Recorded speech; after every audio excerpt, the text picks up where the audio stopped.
Suspense.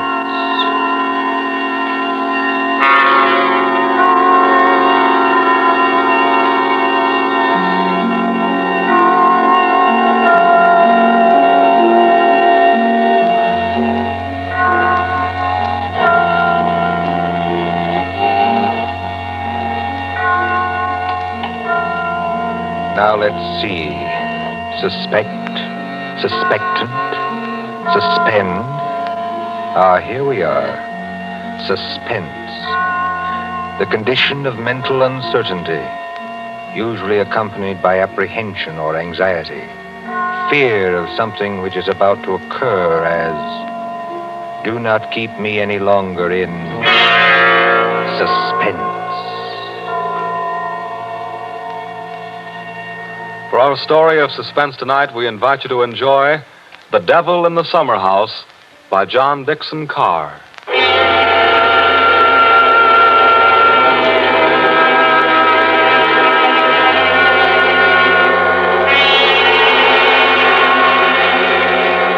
Somewhere along the Hudson, perhaps not far from Tarrytown, there is a modest house in its own grounds. Behind it, in a spacious garden, stands a summer house of evil memory. More than 25 years ago, a man shot himself, or at least died, in that summer house.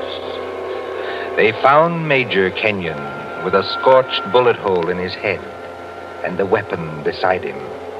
But we are in the present now. The latticed summer house has grown heavy with vines, and only the other evening 2 men came into that garden at twilight, over the shaggy grass, as a storm was brewing along the Hudson.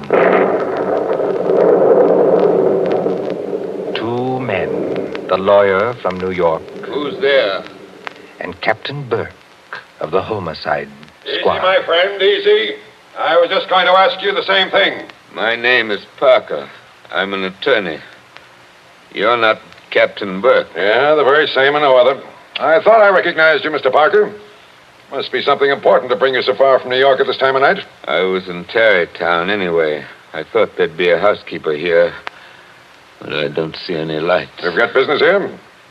Yes, in a way. Have you? I don't know. I'll tell you better after you tell me what brought you to a place that no one has lived in for 10 years. Tell me, Captain. Did you ever get an anonymous letter from a dead man? Did you? No, I can't say I did. The letter's anonymous. How do you know the man's dead? Because they're all dead. Every last one of them. Dead and under the ground, where they can't be hurt any longer. Look. There's the summer house where Jerry Kenyon used to work. There are the windows of the library and the dining room. Looking toward it. Confound this lightning. Makes the windows blaze, don't it? Jerry Kenyon hadn't a care in the world. Yet he shot himself. I'll show you the letter. Now, look, Mr. Parker, I couldn't read anything in this light. But if we can get inside the house Certainly we can get into the house. I was the family attorney. I've got the keys. Why should a dead person send me a letter?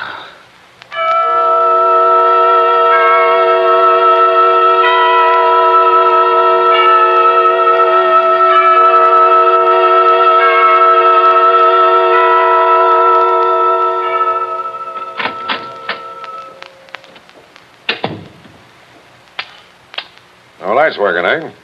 But you got a flashlight, I see. Came here prepared for anything, eh? This is the library. There were always candles on the mantel. Yes, there they are. Have you a match, Captain? Yes, I'll light them. That's better. Same old heavy furniture.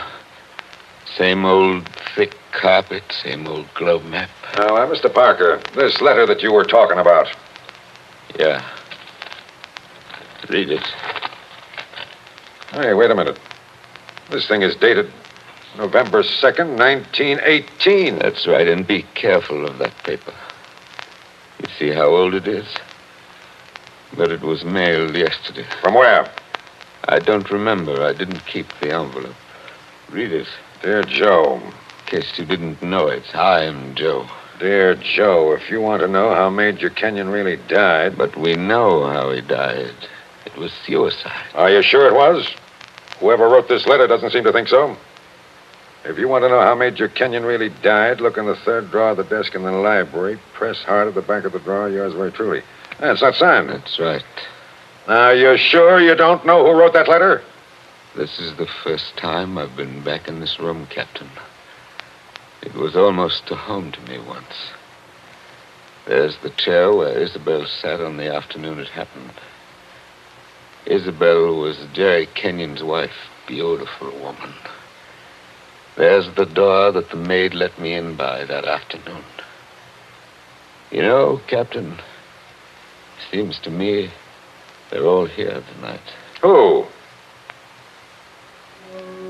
We stand beneath the sounding rafter, and the walls around us are bare as they echo our peals of laughter. It seems that the dead are there. Yet we stand to our glasses steady. You know it? I was in my school reader. How does the rest of it go? Yet we stand to our glasses steady and drink to our comrades' eyes. Here's a glass to the dead already. Hurrah for the next that dies. Excuse me, Captain. I don't know what's come over me talking that way. I was very fond of these people. Are you going to look in the desk drawer? This is a lot of nonsense. Then why are you here, Mr. Parker? Jerry Kenyon was always a happy man. At least that's what I always thought. Big, boisterous fellow. Yeah? He had a good position with Vitaturn. You know, the phonograph company. Yeah, sure, I know. But he'd just been made a major in the Army. 1917. There was a war on then, too, if you remember. I remember. To make the world safe for democracy. Old days. Old heartaches. Old memories. I remember that blazing hot day in August when all the windows were up. I remember this room. And Isabel, that was Jerry's wife, sitting in that chair, knitting. I remember...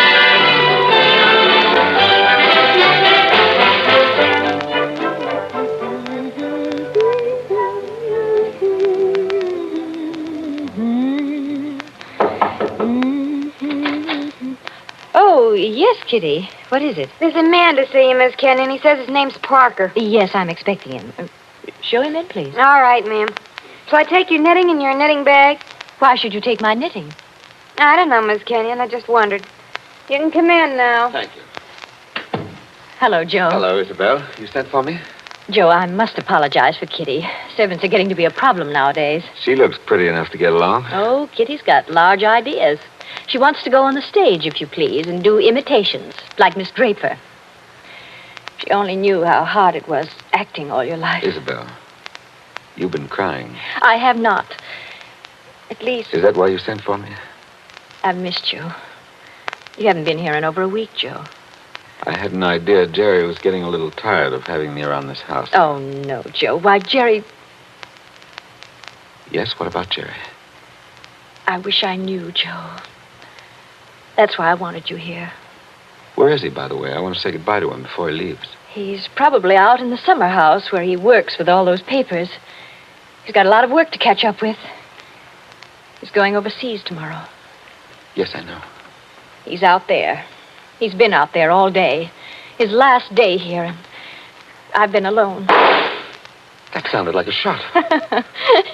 Yes, it was a shot, Joe, In the house. dear. Doesn't seem to worry you. It's only Paul, Jerry's brother, Paul. Oh, thought you'd gotten him off your hands for good. Jerry asked him out. He got here 2 nights ago. That doesn't make it any easier for you, does it? No, I don't mind. Jerry's fixed him up with a pistol range in the cellar. Paul's a terribly bad shot. Not like the rest of us. You don't seem to like it, Joe. Shall I have Kitty go down and tell him to stop? No, it's bearable. As long as he keeps away. Poor Joe. But About Jerry. Who is it this time? Joe, Jerry's been home 5 days on leave from camp. Well, never mind what camp. But he spent 4 evenings of those 5 with that Fisk woman. Diane Fisk? The redhead with all the money? Oh, she got money? Well, She must have some attraction then. Please understand me, Joe. It's not that I'm jealous any longer. It's just no, that of course not. Jerry goes his way and I go mine. I may not be without admirers myself, if it comes to that. You've no idea how true that is, Isabel. No, I was thinking about Jerry. He may not always be lucky. He may meet some girl who's not as broad-minded as I am. And then when he gives her the go-by... Paul must be getting really furious down in that cell. He's not hitting anything. He must be using a lot of ammunition. Now, your trouble, Joe, is that you're too much of a gentleman. And if you really want to see Jerry, there he is now. Where? Just standing in the door of the summer house. Look out the window. Infernally bright out there. Doesn't he look noble in his new uniform? Sam Brown belt and revolver and everything. Look how he turns around and waves his cap at us. Like a real soldier. Real soldiers don't exactly wave their caps, do they? He does. Jerry! Jerry! Hello there! Jerry, Joe Parker's here. Who? Joe Parker. He wants to see you. Well, give him a drink or something. I'll be up in a minute. Into the summer house again. Not a care in the world, has Now, he? listen, Isabel, you've got to slow down. You'll be crying again in a minute. Come on over here and sit down. Light hurts my eyes, that's all. Well, then we'll just pull these blinds. We'll still be able to see it. There, how's that? It's better, thanks. Now, can I get you anything? Oh, no, you heard the Great White Chief's orders. I'm to get you something. What'll you have, Joe? A highball? Don't bother with that. Oh, it's no bother. Everything's out in the dining room here. The iceman didn't deliver today of all days, so I'm afraid I can't give you any ice.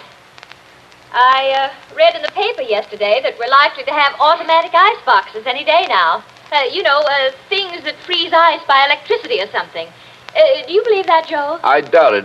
Listen, Isabel. Here you are. It's not cold at all. It's the best I could do. Thanks very much. What I wanted to say was, couldn't you get that brother of yours to give up practicing now? Hasn't he done his good deed for the day? Yes, maybe he has. I'll ring for Kitty. You don't have to call me, Miss Kenyon. I'm here. Oh, yes, Kitty. What is it? It's only to tell you there's another visitor. This time it's a woman. Lady Kitty. Call her a lady, please. Well, maybe. She says her name's Diane Fisk. Diane Fisk, that's Jerry. Kitty, tell the lady I'm not in. Lady. She's a fine lady.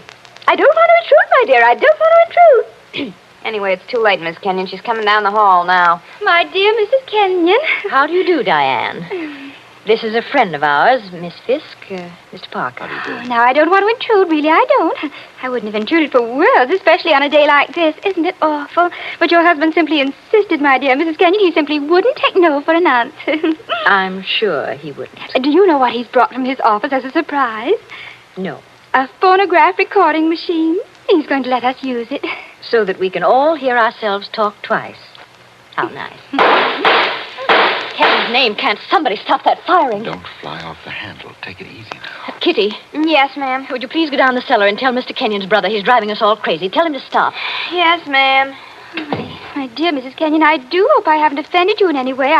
I know I'm a silly little chatterbox. They say people who have red hair often are. Of course, at your age, you must find the heat very trying. Don't you think we'd all better sit down? I I was very much interested in what Miss Fisk said about a phonograph recording machine. Mrs. Kenyon was just talking about a machine to make ice. Yes. Isn't science wonderful? But I do think it was mean of Major Kenyon to invite me out here and then go and fall asleep in the summer house. Did you say fall asleep? Yes, of course. How did you know? Well, I came up the back way and I saw him in the summer house with his head forward on the table, taking a nice little snooze. That's very queer. Of course, you couldn't see much except in the bright light of the door, but I think I saw him there. I didn't disturb him, naturally. But I think I'd better disturb him. Oh, now, please don't trouble on my account. The fact is, my dear, I don't altogether trust myself in this room. A woman of my age has to conserve her strength, you know. So if you'll just excuse me. Well, of course, if you... Oh, dear, I just can't think what I'm always saying because I have the best intentions in the world, Mr. Barker. But, Parker. Oh, yes, Parker, but I do somehow manage to offend people being so dependent and everything. Except the men, of course. I couldn't offend you, Mr. Parker. Now, could I? Madam, I'm not sure. Well, of course, the person I really came to see was Paul, Mr. Kenyon's brother. He's a little young, of course, but he's joining up next month, and I think we should all do our bit, don't you? He has such a pleasant personality. I think he likes me. Why, if he walked in at that door this minute... Now, how am I ever going to get any place? Someone's always interrupting my revolver practice just when I'm getting to the point where I can... Oh, Why, Paul, good Lord, are you here again? you're a very untidy object, Paul. Well, it's pretty untidy in this cellar. And dirty. I've got cockroaches on me, so keep away. Did you have a good day shooting? Swell. One of the best. Hit the target? On the only shot that mattered, I hit the target dead center. That sounded like Isabel. I think it was Isabel. Why have you got those blinds down? Get them up. What is it? What's wrong with you? What are you looking at through that window?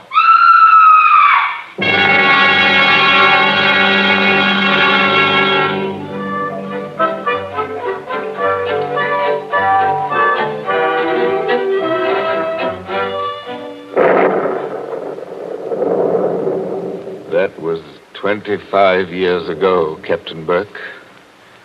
We found Jerry Kenyon lying across the table in the summer house.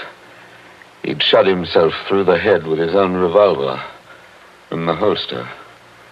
It was lying on the floor beside him. Shadows, all right. I see. When Isabel found him, he'd been dead about half an hour. The doctors proved that, did they? Yes, that shot had been fired against his head. The front of his uniform cap was powder burned where the bullet entered. There's no doubt about that. None at all. We never noticed the real shot Because that young lad was shooting off guns like a maniac in the cellar. Precisely. Now they're all dead. By accident, illness, they're all gone. Isabel Kenyon died less than a year afterwards. I think she died just because she was so fond of Jerry.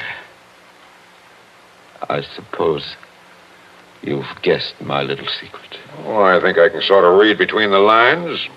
You were in love with Isabel Kenyon, weren't you? Yes. Well, these things happen. I never let her see it, you understand? Women know, pretty generally. So, they're gone. The youngest of them.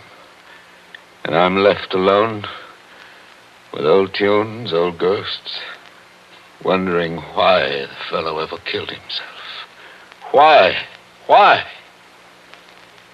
And this morning, out of a clear sky, I get a letter saying, if you want to know how Major Kenyon really died, look in the third drawer of the desk in the library. But I tell you, we know how he died. Well, aren't you going to do it? Naturally.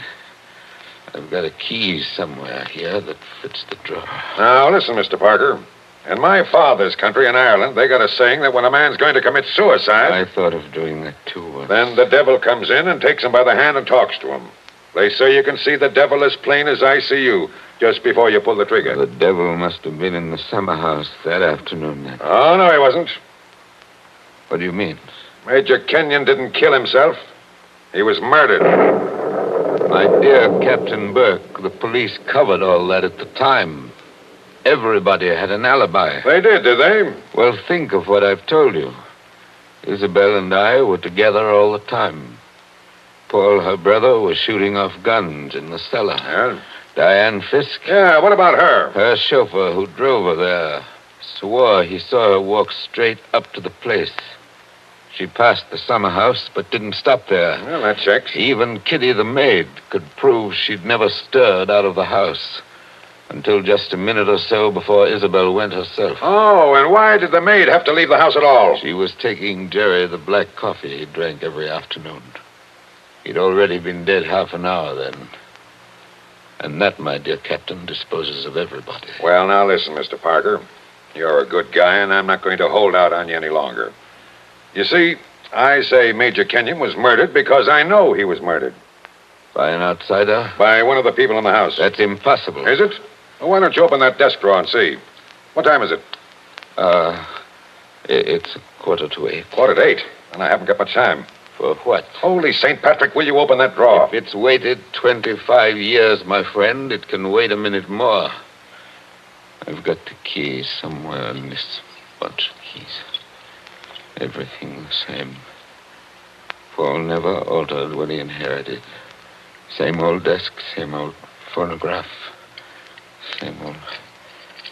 I think this is the key. Yeah, it opens. There's nothing here except one or two old newspapers. Everything very dirty. The letter says to press hard at the back. Have you tried that? Doesn't seem to. Yes, by George, it does work. Well? There seems to be a movable back on a hinge. Well, what's inside? Some sort of flat brown paper parcel sealed with wax. And about as dirty as it can get. Open it, man. Open it. I'm going to. It's a phonograph record. There's a plain white label. Something on it written in pencil. I don't see too well nowadays without my glasses. Here, give it to me. I'll read it to you. Go on. A record of how I killed Jerry Kenyon. Say, don't you get it, Mr. Parker? This is the real goods. The murderer's going to tell us his own story 25 years later. Be careful. Whatever you do, don't drop it. You seem to be interested enough now. I don't say I'm not interested. I say I can't believe it. You know, when you were talking about the dead coming back and that kind of thing, you sure started giving me goose pimples. But that's just what it is, a dead person. Now, there's the phonograph. Put that record on. Let's hear what the ghost says. Any of them could have made the record, of course. The apparatus was all here. Don't just stand there by the phonograph. Won't it work? Yes, it works. Is it wound up? Yes, it's wound up. Here goes. Now, look, Mr. Parker. Whose voice do you think it's going to be? I don't know. Now, I want to warn you. The voice you're going to hear from there... Please, be quiet. Listen. I've started it up. Well, speak up. Who killed Jerry Kenyon? I killed him, Joe, dear. Isabel. I'm sorry about it, Joe. But I had to have you for an alibi. And you were so terribly easy to It's fool. only a phonograph record, man. Don't look at it as if it was alive. You said you and I were always together, Joe. But that wasn't quite true. I left you to go into the dining room and mix a highball, remember? Yes. And I was carrying my big knitting bag. Remember that, too? And there was something else in it besides knitting. I'm an awfully good revolver shot, Joe. I told you we were all good except Paul. And the back windows of the dining room faced the same way as the back windows of the library. Thank you, Isabel. Thank you. Jerry very was much. in the summer house. I made a sign to him from the window, and he came to the door there. In bright sunlight, 50 feet away. True again, Isabel. True Joe, again. don't you know what August heat is in a wooden summer house? Didn't anybody see that no man would be wearing a cap inside on a day like that? Jerry had taken his cap off before he went into the summer house. We saw him do it. He was bareheaded when he came to the door. So I lifted the revolver and shot him through the head. Then I dropped the gun back in my knitting bag and went back into the library with your drink. Isabel. Don't talk back to the thing, There man. was You'll drive me something else screwy. in my knitting bag, too. I had to use it. It was a duplicate of Jerry's army camp with a powder-burned hole already fired through it in the place I wanted. Very clever of you, Isabel. So I've been the goat for 25 years. I waited for some time and then slipped out to find the body. I fitted the new cap over Jerry's head in place where it ought to go. I put the old cap in my knitting bag. I took his revolver out of the holster and kept it. The gun that I'd used, I dropped on the floor beside him. So I proved it was suicide. You see? You proved it to me. Joe, listen, I'm very sick. They tell me I'm going to die. You are dead. Joe, I'm afraid. I'm going out in the dark, and I don't know what's there. Don't go away, Isabel. Come Joe. on. Just for a minute. Okay, I've had just about enough of this. Joe, I want you to tell everybody about it. I want you to tell them how a poor, crazy woman couldn't stand that man any longer, and how... There. It's cut off, and it's going to stay cut off. Thank you. I've heard about enough, too. But you can't arrest her now, my friend. You can't arrest her now. After hearing that, I'm not going to arrest anybody. Tell me, Captain. Did you know what was on the record? No. That's why I had to hear it. I knew about it, but I wasn't sure what it had to say. But so help me, I never guessed how hard it would hit you. Man, don't you get it even yet? Yes, I get it. Oh, no, you don't. You don't see anything. That was how the fake suicide was managed, yes. That's just how it was all done, bar one or two little things. Only what? Only it wasn't Isabel Kenyon who committed the murder. Did I hear you correctly? You did? This is another one of your little jokes, I imagine. Can't you let me alone? Have you some kind of personal spite against me? What did I ever do? You're going to hear the real truth now if I have to hold you down in that chair. I know Mrs. Kenyon didn't kill her husband because I've just come from talking to the real murderer up the river. But they're all dead. Oh, no, they're not. And I haven't got much time either. That clock's just going to strike 8. What's the time got to do with Good it? deal if you'll follow me. Mrs. Kenyon died less than a year after her husband, didn't she? Yes. But it wasn't Mrs. Kenyon's voice you just heard on that record. What? I'm telling you, the real murderer hated her. Hated her like poison and wanted her blamed for the crime. When Mrs. Kenyon died, the real murderer wrote a letter. Well? But she never mailed that letter. She made a lying record of Isabel Kenyon's voice as evidence. Now you figure it out for yourself. Who was pretty enough to take Major Kenyon's eye and strike back like fury when she got thrown over? Who wanted to go on the stage and do impersonations? Kitty, the maid. Ah, you're talking sense. She shot Jerry from the dining room window. When she couldn't borrow Mrs. Kenyon's knitting bag, she went out to the summer house with a gun and the fake cap wrapped in a napkin on a coffee tray. She did go out, I remember. Actually, she got there before Mrs. Kenyon did. But the summer house was dark inside, and Mrs. Kenyon never noticed her. The next day, Kitty wrote that letter, but she couldn't bring herself to send it. So she kept that letter till the day before yesterday. Then one of the boys at Sing Sing... Wait a minute. ...thinking he was doing her a kind action, put a stamp on it and mailed it. Did you say Sing Sing? Yes. They're electrocuting her tonight for the murder of an Italian down at Collier's Hook. I found out about the record, all right.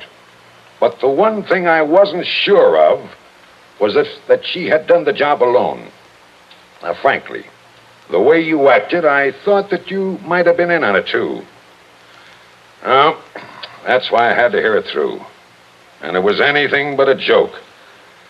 And now, here it goes to blazes forever.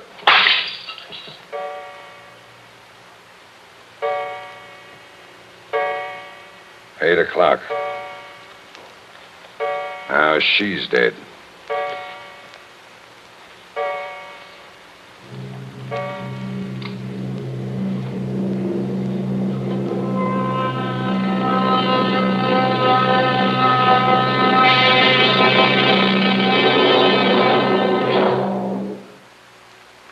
And so ends The Devil in the Summer House. Tonight's story of suspense.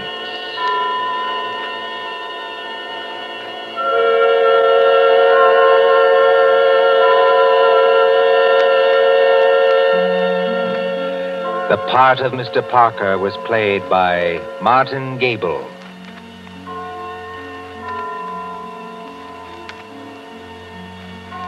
Again next Tuesday at 9:30 p.m. Eastern Wartime. A story dedicated to the thrill of the nighttime, the hushed voice and the prowling step. Another adventure in suspense. William Spear, the producer, John Dietz, the director, and John Dixon Carr, the author, are collaborators on Suspense. This is the Columbia Broadcasting System.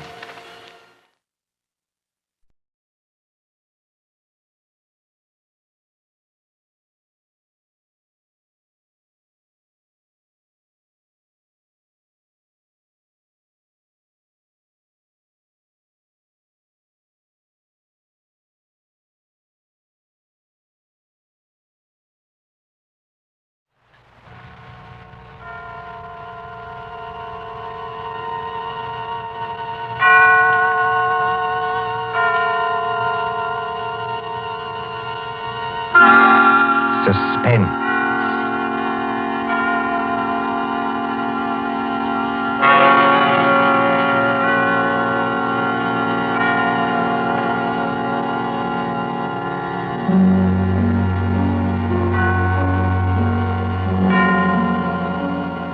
This is the Man in Black, here again to introduce Columbia's program, Suspense. Our star tonight is Peter Lorre, playing the part of the Hungarian Count Stefan Kahari, a gentleman of sinister aspect. The story is by John Dickson Carr, who calls it The Devil's Saint. If you have been with us on these Tuesday nights, you will know that suspense is compounded of mystery and suspicion and dangerous adventure. In this series are tales calculated to intrigue you, to stir your nerves, to offer you a precarious situation, and then withhold the solution till the last possible moment. And so, it is with The Devil's Saint and Mr. Peter Lorre's performance we again hope to keep you in suspense. The Devil's Saint. Paris, 15 years ago.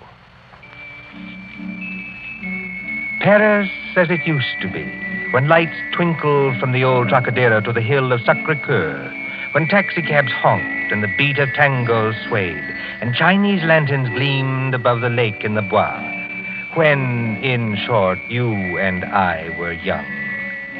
Come then to the President's Ball at the Opera, St. Catherine's Day, 1927. A fancy dress ball at the Opera, filling these marble halls with a multitude of masks and a multitude of dreams. The mosaic decorations are no less bright than the colors that weave here. Harlequins and Columbine, Cleopatra and Musketeers. In the great marble foyer, remember it? They have set out little tables and lines of palms behind which you may sit screened. Look at one such table. A young man wearing the scarlet and gold uniform of an English Guards officer in Wellington's day. A dark-haired young girl in the costume of a bacchante. And as we approach... Ned, don't, please, you mustn't. Why not? You really don't mind, do you? No, of course I don't mind, only you mustn't. Oh, Ned. Look here, Alona. We've got to settle this thing. You have enjoyed being here tonight, haven't you? Ned, I've loved it. After being cooped up at my uncle's place in the country, it's like heaven. All right. When I take you back to the hotel, I'm going to face this uncle of yours tonight. No, please don't. I'm going to say that you and I intend to get married, and that's that. I can't marry you, Ned. I've told you that. But why not? Just give me one good reason. Because I can't. My uncle, he would never allow it. Never. And that seems to you a good reason enough? Yes, Ned. This uncle of yours, what's his name? Count Stefan Kahari. He's a Hungarian, I think you said. Yes, so am I. My mother was an American. What's he like, actually? Oh, he's a little eccentric. Oh, please don't misunderstand. He's a great scholar and a historian, only he's a little strange. Ned.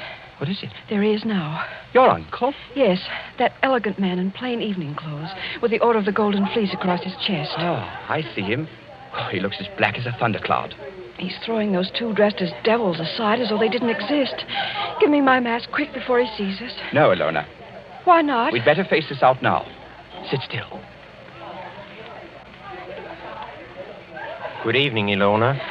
Good evening, Uncle Stefan. Uncle, may I present Edward Whiteford? How do you do, sir? How do you do? Ilona, do you think that costume is quite the thing to wear in public? Why not? Well, an older generation might call it immodest. It looks like... Like what? Nothing. Will you go and get your cloak or your domino or whatever you wore here? Uncle, please don't make me go home so soon. It's hardly 11 o'clock. I was not asking you to go home, my dear. I was merely asking you to put on a wrap. All right, I'll get it. You stay and talk to Ned. I shall be delighted. Will you sit down, sir? Thank you. You seem to have quite a gathering at this table. Oh, yes. Some friends of mine from the embassy. They're upstairs dancing now. Well, look, glasses, and still more glasses. You know, I was quite an adept once at musical gases. Have you ever tried it, young man? Well, it's very easy. You take a spoon like this, you see, and... Like it? Well, forgive me, sir, but there's something I'd like to ask you. Yes? I don't know exactly how to say this, so I'd better say it in the shortest way. I want to marry your niece. Well, look out, sir. You smashed one of the glasses. A few francs will pay for that. But there are other things of higher value. At least to me. Well, maybe I ought to mention first that my full name is Lord Edward Whiteford. My father's the Earl of Grey. Indeed. Why, I only mention that to show we're, well, respectable enough. Well, the British ambassador will vouch for me, sir, if you'd like to ring him up. And perhaps I ought to mention that I've always kept Ilona carefully guarded from the world. Almost too carefully guarded, don't you think? That, Lord Edward, depends on my reasons. Sorry, sir. You have known Ilona about how long? 4 days. 4 days. You wouldn't even choose a business partner in 4 days. Yet to want to marry my Ilona after 4 days. But we know our own minds, sir. You do, huh? Then you know more than the wisest man in this world. However, as one whose dearest wish is Ilona's happiness, I hope it is, Count Kohari. Do you doubt what I say? Oh, no, sir. Well, I will make you a proposition. I own an estate in Touraine, not far from Paris. A little chateau, a few hundred acres, fishing, very good stable of horses. I know, Ilona told me. Oh, she did? Well, then here is my suggestion. Why not come down and visit us for a week or two? Why, that's very decent of you, sir. Oh, not at all, not at all. And if at the end of that time you're not cured of this infatuation... Oh, it's not an infatuation, I swear it's not. No? Well, if at the end of that time you're not cured permanently of this feeling, you may take Ilona. And with my blessing. That's fair, isn't it? Oh, it's more than fair, Count Kohari. I don't know how to thank you. Oh, well, please, don't even try. And at least I can promise you a very interesting experience. You see, at the Chateau d'Azay, there is one certain bedroom. We call it the tapestry room. Yes? Well, I assure you, it'll be very interesting for you to sleep in that room. Why? Is it haunted or something? Oh, no.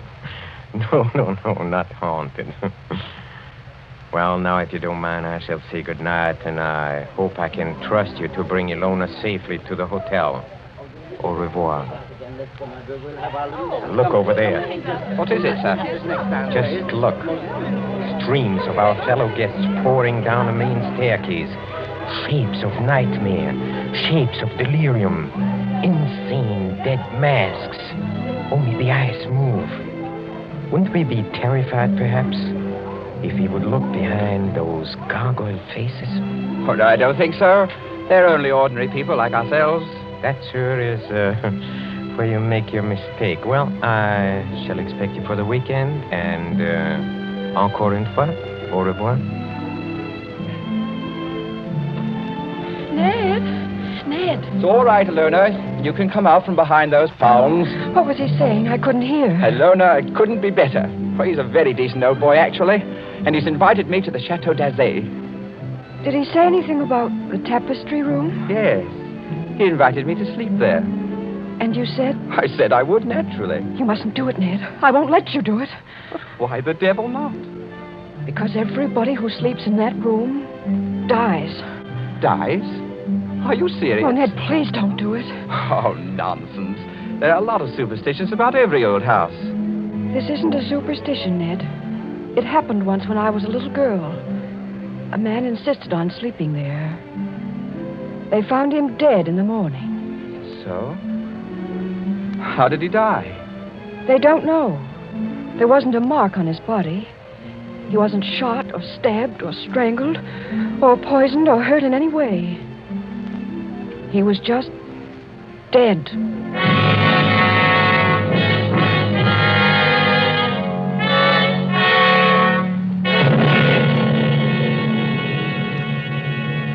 Two nights later, in the province of France now known as Indre-et-Loire, but once called Touraine, the ancient land beloved of Rabelais and Balzac.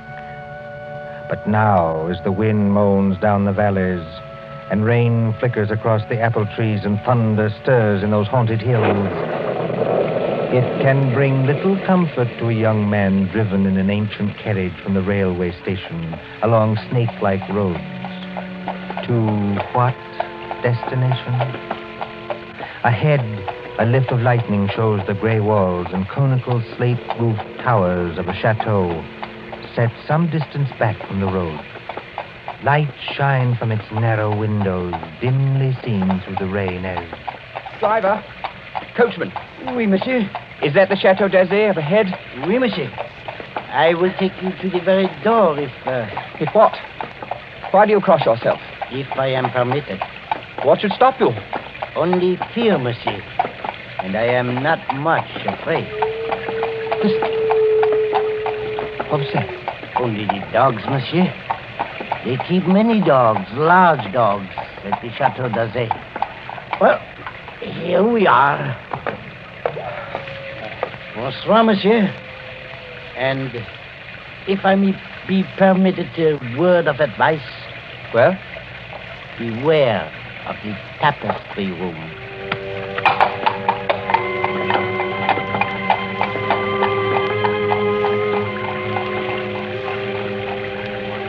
There isn't a bell on this door. There might at least be a knocker.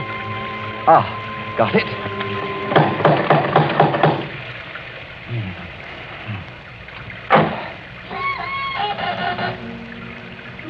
Et alors, monsieur? Vous cherchez? Je cherche le Château d'Azay et Perhaps it would be better if monsieur spoke English, yes? You are Lord Edward Whiteford. Yes. Monsieur is expected. Please to enter. Monsieur's hat and coat. Thank you. Ned. Hello, Ilona. Oh, N'embrassez pas ma petite, votre oncle. Oh, you'd better not kiss me, Ned. Madame Flay says to look out for my uncle. Madame Flay is our housekeeper. Oh. Well, where's your uncle now? In the drawing room. He's playing the piano. Come along. Ilona, is anything wrong? Oh, everything's wrong. Two of my dogs were in horrible pain this afternoon. Dr. Solomon had to put them out with chloroform. You don't think that... I hope nobody's practicing, that's all. Well, here we are. Oh, nice tiger skins on the floor. I say, who's the little old man with the gray beard sitting over there by the fire? That's Dr. Solomon. Oh, hasn't he funny-looking eyes? He watches and watches and watches. He's an old friend of the family. Shh, come along. Let's get this over with.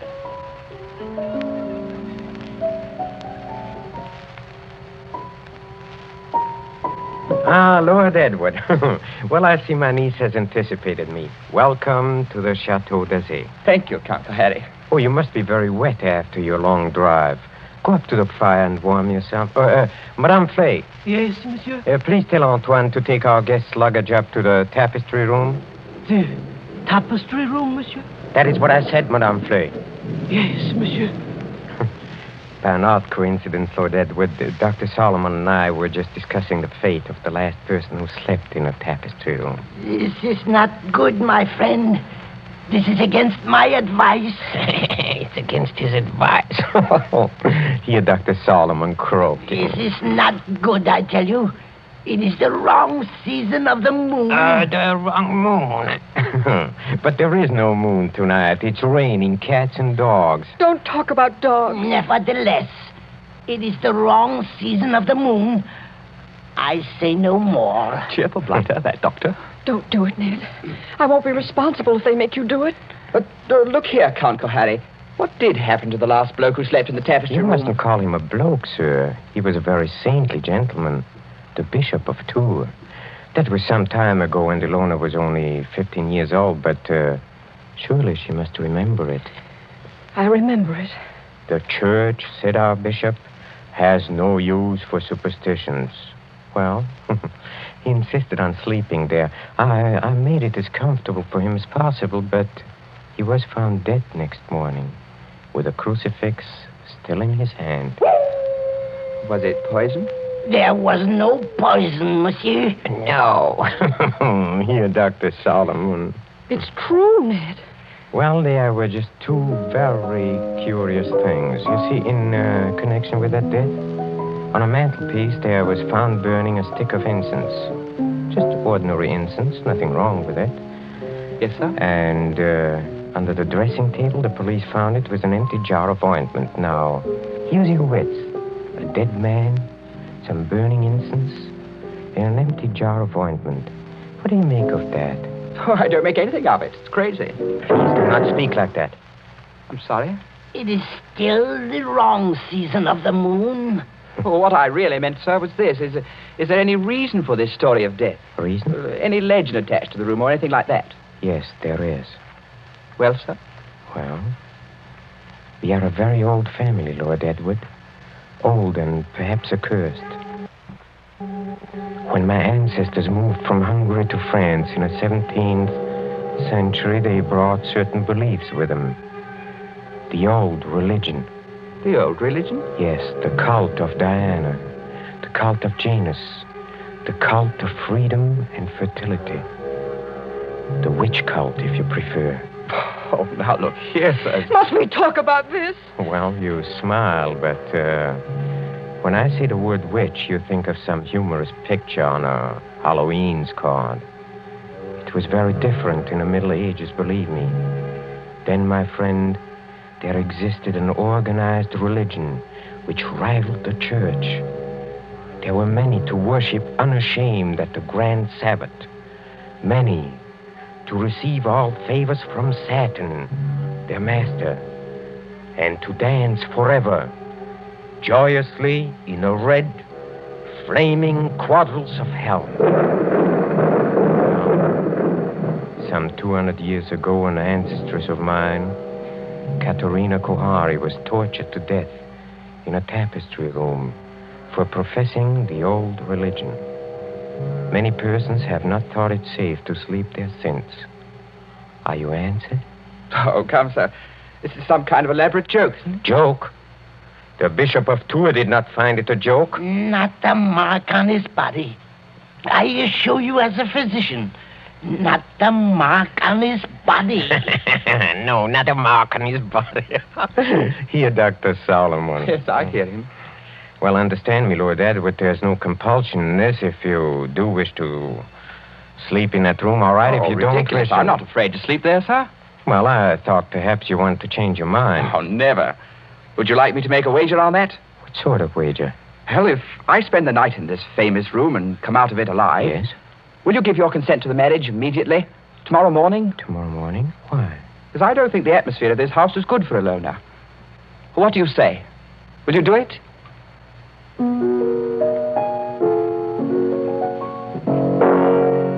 Very well, Lord Edward.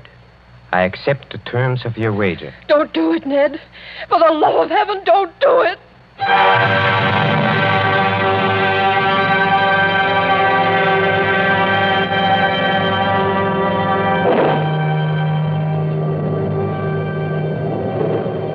High up in the north tower of the Chateau d'Azay, under the conical slate roof, is the circular room hung with faded tapestries. These tapestries move slightly with uneasy, mimic life to the clamor of the storm outside. Candles burn along the mantelpiece and beside the great four-poster bed. The flames of these candles waver, too, as the door opens. This is the tapestry room, monsieur. Thank you, Madame Flay. That is the mantelpiece where the incense burned. That is the bed where Monseigneur le Bishop died. Very inviting, isn't it? Will there be anything else monsieur requires? Some sandwiches, a decanter of whiskey? Oh, no, thanks. I had a drink with the Count Kohari before I came upstairs. Bien, monsieur. Monsieur's shaving water will be brought up in the morning, if he requires it. Good night. That old Hoppy. Trying to scare a fellow out of his wits just because...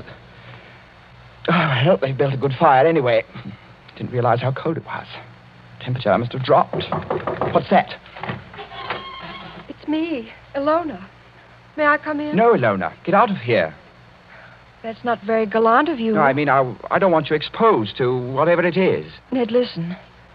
Are you going to bed, or are you going to sit up all night? I'm going to sit up all night, naturally. Then let me sit up with you. No. Why not? Well, it may be dangerous. Besides, I promised your uncle I'd go through with this alone. I wish you hadn't had that drink with him. Why? He couldn't have done anything to it. It was you who poured it. Yes, that's true, only... Listen. What is that? It sounds like footsteps. Yes, but where's it coming from? Seems to be right here in the room. It seems to come from all directions. Doesn't it sound like somebody walking between the walls? By George, it is someone walking inside the wall. Get behind that tapestry, Ilona. Quick. Hide there.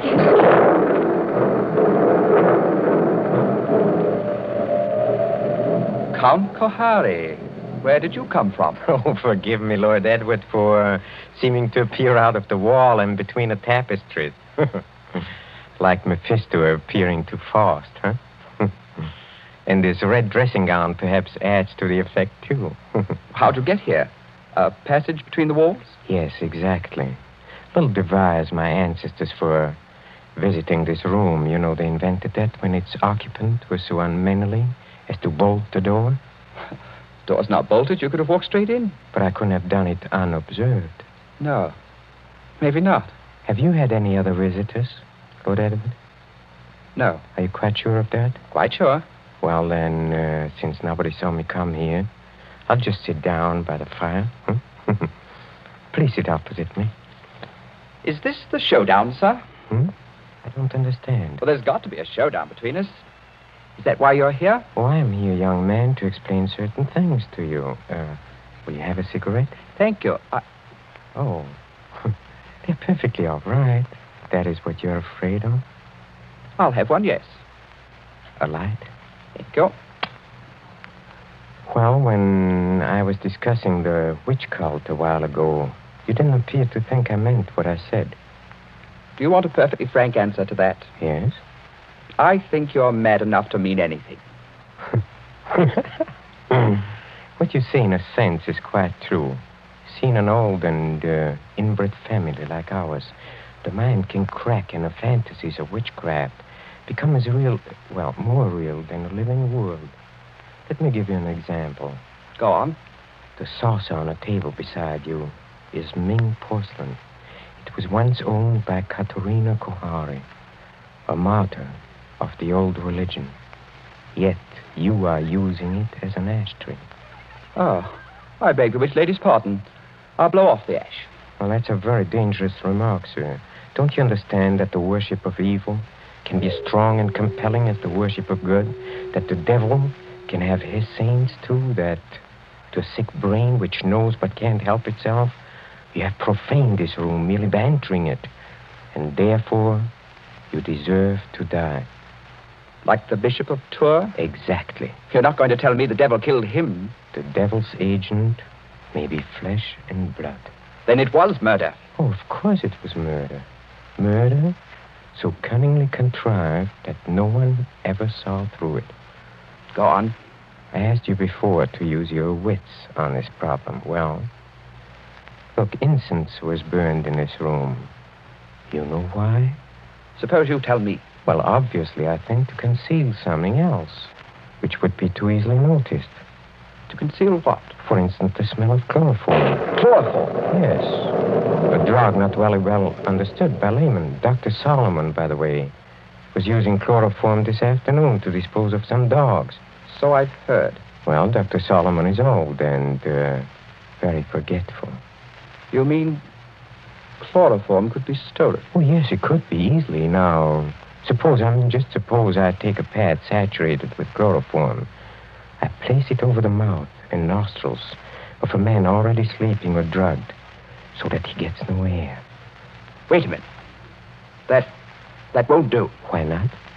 Chloroform burns and blisters when it touches the skin. You leave marks. Oh, not at all, my friend, not at all. If I first covered the mouth and nostrils with some substance like... Ointment. Yes. Now you're waking up. Hi. Now observe what follows. In a few seconds, unconsciousness. In 2 minutes or 3 minutes, death. Certain death, yes. Oh, but chloroform, you see. It evaporates very quickly. There is no trace in the stomach since nothing has been swallowed. Well, delay your post-mortem for 24 hours. Very easy matter in these country districts, and no trace remains in the blood. Murder without a mark, Lord Edward. Murder without a mark. You can't do it, Count Kohani. There's one thing you're forgetting. What is that? I'm not sleeping and I'm not drugged. Oh, yes, you are. How? When? In the cigarette? No. In a drink you had with me. What was it? Morphine. And you've had enough to put 3 men to sleep. See, that's it. Well, try to get up. I'll do it. I'll do it. You see? You've knocked over the fire irons. You'd have been in the fire yourself if I hadn't caught you. Take your hands off me. Just as you please. If I could reach that bell pull. Well, but you can't. Well, better sit down again. You murdering lunatic. So that's how you killed the Bishop of Tours. And that's how you're going to kill me. Who, I? Well, you don't think I killed the Bishop of Tours. Didn't you? You fool. I'm not trying to kill you. I'm trying to save you. Dr. Solomon. Yes, monsieur. Well, come out. Come in the room. Come out and be my witness. Yes, monsieur. I shall always guard the family honor, even when I guess how men die. This young man evidently thinks I've been talking about myself. Am I, in a popular parlance, insane? Oh, monsieur. Heaven forbid. I have never known a saner man. Have you any notion, Lord Edward, why I brought you to this house? You would never have believed me if I had merely told you. So I had to bring you here to show you. Show me what? What? Look at the tapestries. Come out of there! Behind them. Come out of there! Hey, come out! Ilona! Yes, Ilona. Why do you think I've kept Ilona so well guarded from the world? Why, at a fancy dress ball, for instance, did I object to the costume of a medieval witch, whose dogs were poisoned so that chloroform should be brought? Who poured the drink drugged with morphine? In the devil's name, what are you trying to tell me? It was Ilona. She's been helplessly, hopelessly insane for more than 10 years.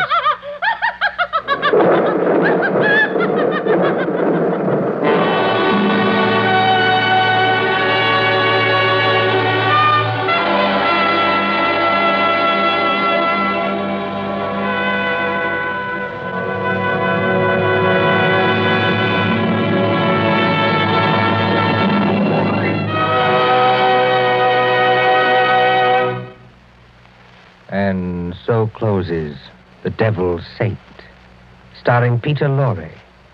Tonight's tale of suspense. This is your narrator, the man in black, who conveys to you Columbia's invitation to spend this half hour in suspense with us again next Tuesday.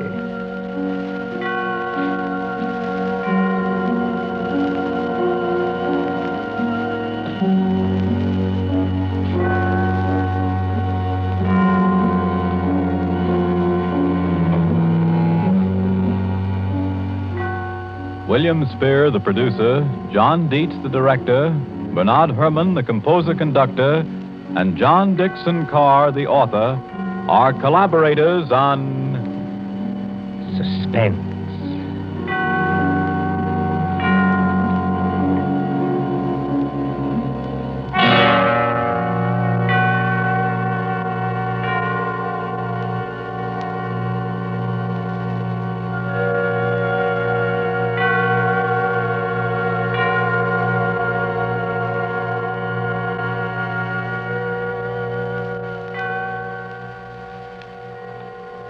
This is the Columbia Broadcasting System.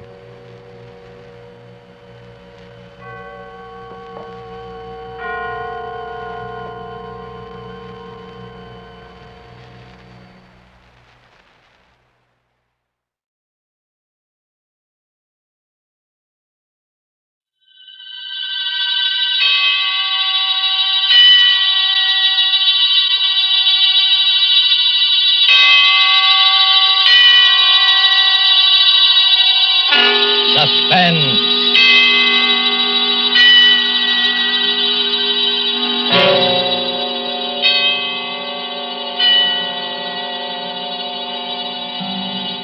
This is the Man in Black, here again to introduce Columbia's program, Suspense. Our distinguished stars tonight are two of the world's acknowledged masters of the art of suspense. They are Mr. Charles Lawton and Miss Elsa Lanchester. Mr. Lawton, who will soon be seen in the Metro-Goldwyn-Mayer picture, The Man from Down Under, is here to play a remarkable character created by England's noted thriller author, Agatha Christie. A mild-mannered character whose initials were ABC, and about whom revolved a series of savage murders, all neatly and alphabetically arranged. ABC was stamped upon all his belongings, those being his rightful initials, and ABC was stamped, too, upon the large railway timetable he always carried. But there was nothing so odd about that detail, since no traveler in the British Isles would dream of planning a journey without consulting this famous railway schedule, the ABC. And so, with the ABC Murders by Agatha Christie, written for radio by Robert Tallman and William Spear, and with the performance of Charles Lawton, we again hope to keep you in suspense.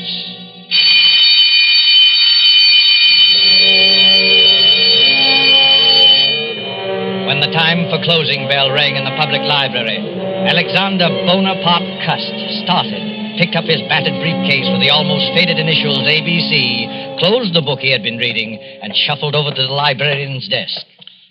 It's a most interesting book, librarian. I should like to come back sometime and read another chapter of it, if I may. Quite. Yes, Mr. Clark. Can I help you, sir? No hurry. Well, I'll be going along now. Thank you. Rum little chap, that. What do you think he was reading? Studies in epileptic somnambulism. Medical stuff, eh? Oh, I say, the little fellow left his briefcase. I'll catch him at the door.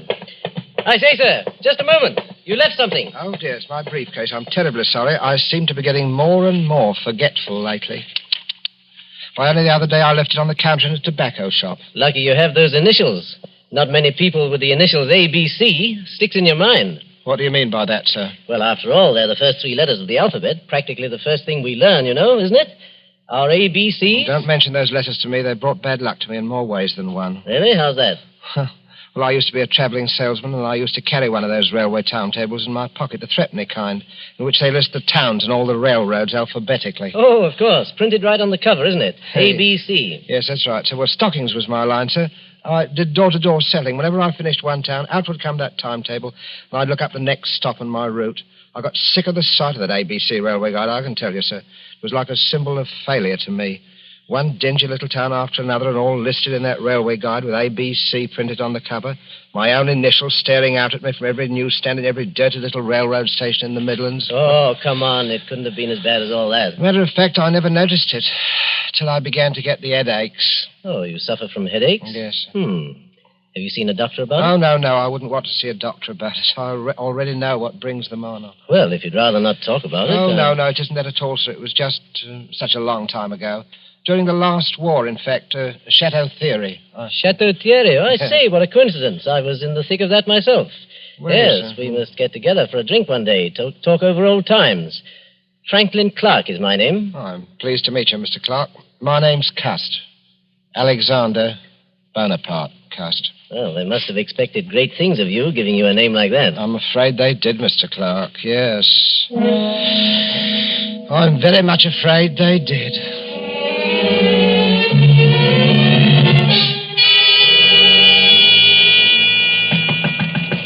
Mr. Cust. Oh, Mr. Cust. Who is it? It's me, Mr. Cust. I've brought you up a spot of tea. Oh, it's you, Miss Marbury. That was very thoughtful of you. Oh, nonsense. You know, Mother dotes on you. You're her favourite lodger. In fact, why, Mr. Cust, you're packing your things. You're not leaving us, are you? Oh, no, I'm just taking a little trip over the bank holiday, you know. Now, don't try to deceive me, Mr. Cust. You're embarrassed about owing us, aren't you? No. You needn't be, Mr. Cust. Really, you needn't. Oh, you are a nice girl, Miss Marbury. You really are a nice girl. As a matter of fact, I'm not going just for the bank holiday. I've something rather important, some very important matters to take care of. You know, it's very possible that my mother didn't have me christened Alexander Bonaparte.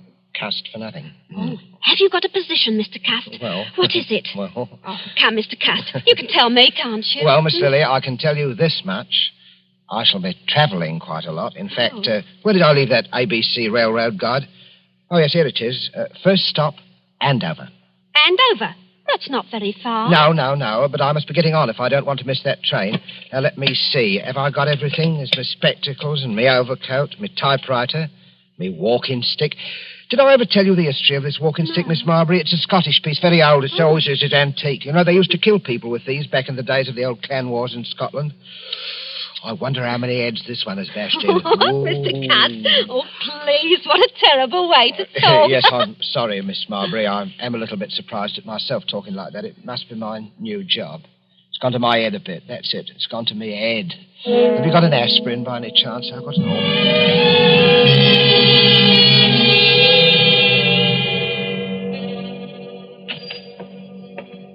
Yes, gentlemen. What'll it be? Packet of goldflakes for me. Yes, sir. And the other gentleman? 3 Havanas, the shilling cigars. Havanas? You gentlemen must be up from London. That's right. Is that your name on the window of this shop? That's right, sir. Olivia Asher. Been in business right here in Andover and right here in St. Andrew's Place for 20 years. All A's. Andover, St. Andrew's Place, and Asher. Funny, ain't it? Never so much as crossed my mind before. Well, Mrs. Asher, we're from Scotland Yard. We have reason to believe there may be a homicidal maniac at large in Andover. God, blimey. We don't want to frighten you, Mrs. Asher. For all we know, this may be just a practical joke. You see, we received an anonymous letter, typewritten, and signed ABC. ABC? This murderer, if there's anything in his story, is planning a series of murders. His mania seems to be centered on the alphabet. If he follows his plan through, his first murder will be committed in Andover, and the victim will be a person whose name begins with an A. The Lord help me, sir. You don't think... We don't think anything. Scotland Yard has taken its precautions. Oh, a woman takes a terrible chance. There's probably nothing to be alarmed about, but it won't hurt to keep a sharp lookout. Who's next on your list, Mackenzie? Next is Arthur Atwood. All right. Let's be on our way, then. Good day, madam. Don't worry. Thank you, sir. And good day to you, sir. A murdering lunatic in Andover, of all places. Yes, sir. What'll it be for you, sir? These? That'll be 1 and 6, sir. I said that'll be... Oh, no! 6:30 newspaper, sensation, homicidal maniac in Andover, alphabet murderer destroyed next suspect still, latest on ABC. Oh, boy, let me have one of those. Oh, yes, a news standard, sir. Both. Here you are. Oh, thank you, sir. 6:30 newspaper, sensation. Nasty business, eh, mister? Oh, yes, very, very. You never know with lunatics. They don't always look bomber, you know. Sometimes they look the same as you on me. Eh? Yes, I suppose they do. Oh, it's a fact. Sometimes it's the war unhinged them. Never been right since. Yes, I expect you're right. You know, I don't hold with wars. I hope this will be the last. You don't hold with wars, eh? Well, young man, I don't hold with plague and sleeping sickness and famine and cancer, but they happen all the same. And murder happens all the same. They can't prevent them. Well, I'm sorry, sir. I expect you had a rocky time of it in the last one, eh? Yes, my poor head's never been the same since. I get terrible headaches. Oh? Well, I'm sorry about that, sir. Sometimes I hardly know what I'm doing. You don't say. I forget things. You know, for instance, I could have sworn I had an ABC railway guide in my pocket an hour ago. Do you know they found one of them ABC railway guides on the poor tobacconist lady that he murdered? Who? Him. ABC, whoever he is. Maybe he don't know himself. Ever stop to think of that? Maybe he's so bum he don't remember. I wonder. Bexhill, did he say Bexhill? That's my train. Well, goodbye, young man. Goodbye.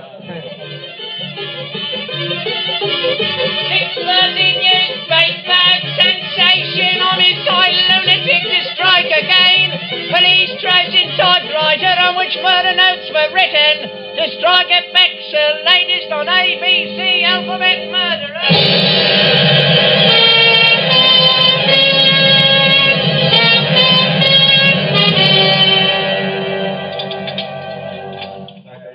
May I have your order, sir? Well, I don't think I'll have the ham for breakfast. Yes, I think I'll have the mutton pie. One mutton pie. Yes, sir. What's the matter with you? You're trembling, young woman. Is something wrong? Oh, sir, if you only knew. I have to walk home tonight after they close up here. And there ain't hardly a light in Benson Terrace where I live. Benson Terrace in Bexhill? Yes, sir. You're afraid of the ABC murderer, aren't you? He follows the alphabet, don't he? That was the way he done in Andover. Hey, and does your name begin with a B? Barnard's my name. Mary Barnard. Oh, dear me, Miss Barnard. Well, I don't like to appear forward. Well, anyway, I'm old enough to be your father. Would it make you feel easier if I saw you home tonight? Oh, you don't know, sir. You just don't know what it would mean. Oh, well, what time do they close up here? 9 o'clock. All right, I'll wait outside for you. At 9 o'clock? All right.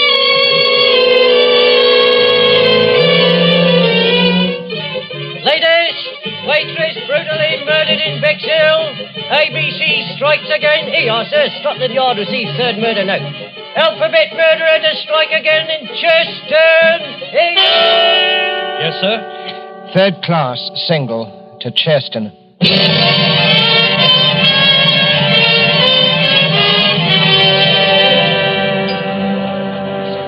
Give me a pint of half and half, please. Yes, sir. There you are, sir. You up from London, sir? Yes, I come directly from London. Ah, salesman? Stockings is my line. Rough going these days, what with rationing, eh? Well. It isn't my old friend Alexander Bonaparte Cust. I'm sorry, I'm afraid I don't remember. We met in the library, remember? Oh. In London. Yes, had quite a talk. Yeah. Franklin Clark, remember? Yes, of course. You'll forgive me, Mr. Clark. My memory, it seems to be getting worse and worse. But you must have come under better times, Mr. Cust. New briefcase, I see. Nice, bright, new initials. Well, I got a job shortly after I saw you, Mr. Clark, from Ballinger Limited. Stockings. It's my old line, you know. But to tell you the truth, I haven't been doing very well. Oh, those headaches again? Yes, the headaches. And the murders.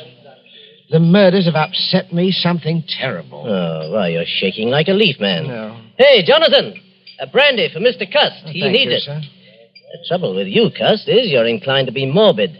I remember that book you were reading the day we met, stuff about epilepsy. Well, it might be epilepsy, mightn't it? What? Well, they discharged me from the army before the war ended. You see, I had a kind of a fit, you know. And Never had anything like it again, have you? No, I didn't have a fit again, just the headaches. I forget what happens, hours at a time. Do you know, once I was sitting in a station waiting room and a newsboy came by and I bought a paper from him, and it was all about that first murder in Andover. Huh. It said the police had got another note, another typewritten note, Mr. Clark, and the murderer was going to strike next in Bexhill. And suddenly I realized I was in Bexhill. And I'd been in Andover the day before when the first murder happened. Well, how did you happen to go from Andover to Bexhill? Well, that's the way I'm supposed to go on my route, selling the stockings. I'm supposed to take the towns alphabetically. Oh, well, then it's not so surprising you should have been in Bexhill after all, is it? Just a coincidence. Well, the waitress in Bexhill there, I walked home with her that night, Mr. Clark, the night she was murdered. Oh, good heavens, Cust, you don't think you killed Mary Barnard, do you? I don't know, Mr. Clark. It said in that book that people who have had epileptic fits often do things and don't remember them. They even commit crimes. I said good night to her, and after that, I don't know what happened. The notes, those typewritten notes. Wouldn't you have remembered if you'd written them? I don't know. Well, now, I know a little something about psychology myself, Cust. And I'd stake everything I own on the fact that the man who wrote those notes was conscious of what he was doing. Do you really think so, Mr. Clark? Positive of it. Now, pull yourself together, man. Incidentally, my sister-in-law lives here in Cheston. My brother is Lord Cameron Clark, and I happen to know she needs some new stockings. Oh. Pop over there in the morning, will you, and show the old girl your line? Here's the address. Might cheer you up to make a good sale. I'm sure it would, Mr. Clark. I'm sure it would. Well, good night, Mr. Clark, and thank you again for all your kindness. Good I'm night. sure, sir. Good night. Oh, wait a minute. You've forgotten something again. Oh, dear me, that's my typewriter. I shall certainly need that. Oh? Well, it's to type up my report to the Home Office in case I should make that sale tomorrow. Oh, of course. Oh, yes. By the way, Cust, better watch out. Somebody in Cheston is going to be murdered tomorrow. Aye. Old ABC is up to the letter C, you know, and your name is Cuss. Oh, I say, good heavens. Mine is Clark.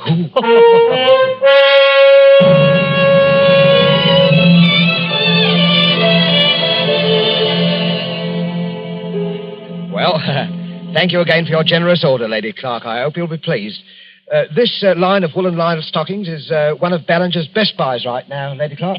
My brother-in-law told me that you'd had some unfortunate times lately, Mr. Cuss. Yes. But I really did need the stockings, and I should Hello be so... again, Cuss. Hello, I've sir. been stuffing myself with bacon and eggs.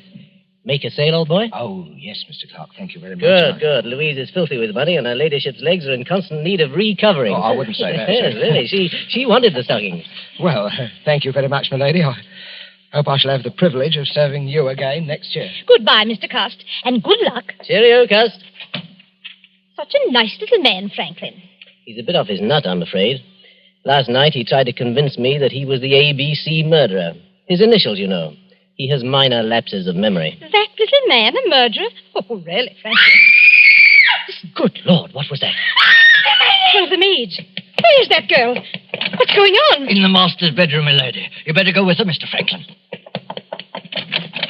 Brothers, whatever are you doing here? Oh, my lady, the master, Lord Clark, has been murdered.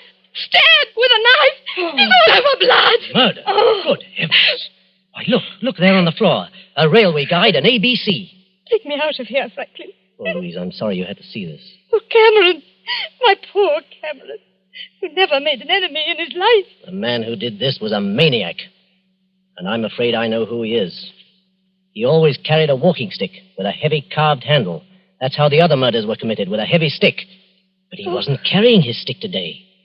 Must have grabbed a knife up there somewhere to kill Cameron with. But when? Were you with him every minute? Well, I went upstairs to get my checkbook. It took me a little while to find it. That gave Cust his opening. Oh, to think that all that time. Oh, no. No, I'll never forgive myself, No, Franklin. none of that now, Louise. The important thing now is to stop him before he can commit another murder. But what are you going to do, Franklin? I'm going to the police and see if they'll let me help. Let's have a look at this ABC railway guide he left beside poor Cameron. Look here. All checked. See there? Andover, Bexhill, Churchton. Each with a check mark after it. Oh, where's the next one? See? See, London. He's through with ABC, he's gone home, and I'm going after him.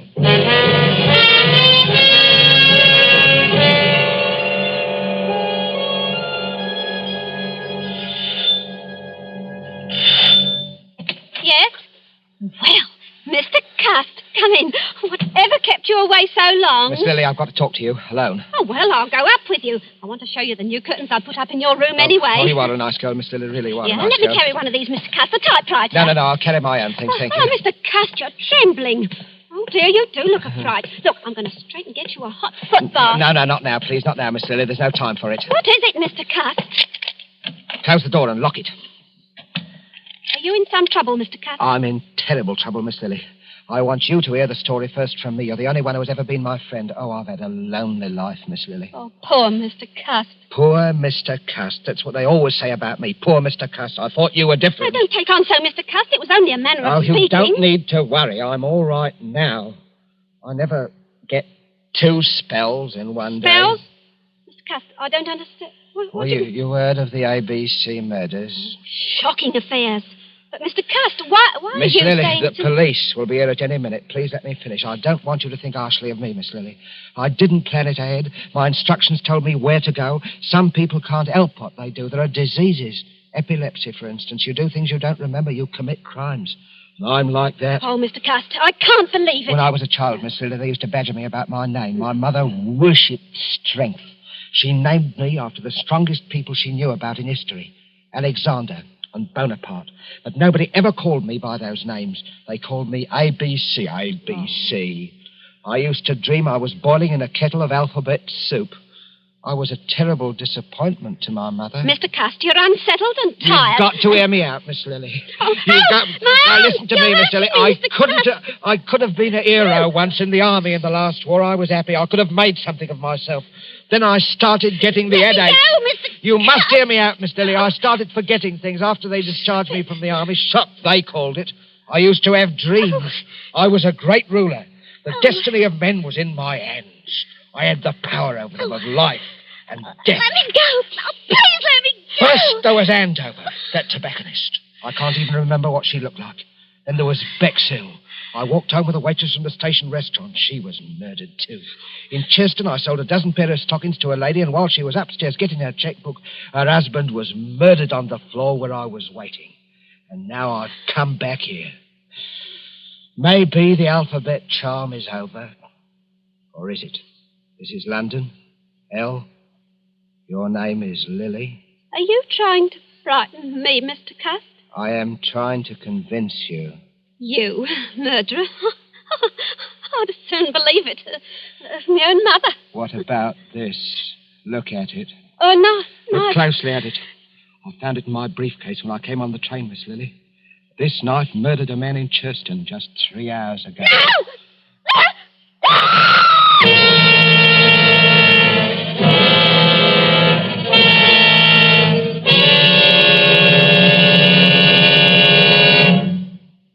Oh, now, there, Miss Marbury, don't take on so. He's all handcuffed pretty as you please in the next room.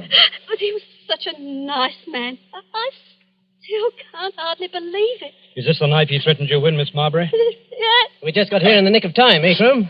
Hey, that's a wicked-looking knife. It's the Churston murder knife right enough, Mr. Clark. No doubt of it. Well, let's take inventory. Typewriter. Checks with the murder notes. Walking stick. Same markings as on the heads of the first victims. And the psychiatrist's report says the murders were premeditated and the notes could not possibly have been written except by a person who was conscious and in his right mind. Well, that breaks down any idea Cust may have had of entering an insanity plea. Right. I think he'll sign the confession without any difficulty. Bring him in. Bring the prisoner in. Well, Cust, are you ready to sign your confession? I don't know, Inspector. A moment ago I was certain I must have done it. But why? That's what worries me. Why? Mr. Clark, why do you think I did it? You're wasting valuable time, Cust. I don't care why you did it. You killed my brother, and I want to see you hang for it. I don't care how balmy you are. You ought to be ashamed of yourself, talking to our Mr. Cust in that bloodthirsty manner. I don't know what's getting into the gentry, I'm sure. He tried to murder you, didn't he? Well, he couldn't help himself, poor thing. He's been terribly upset of late. You are a nice girl, Miss Lily. You are a nice girl. Really, The murders were willful and premeditated. They couldn't have been premeditated, Mr. Clark. Why do you say that, Cust? Well, because I didn't go to any of those places of my own choice. I had my instructions from Bellinger's Limited. And those instructions were sent to me after the police got the warnings of the murders that were printed in the papers. There never were any such instructions. We ransacked all your things, Cust. There wasn't any letter of instructions, was there, Inspector? No. Oh, yes, there was. All right, we'll ring up Ballinger's. May I use your telephone, Miss Marbury? Oh, certainly, Inspector. The number is Regent 3313, Inspector. Oh.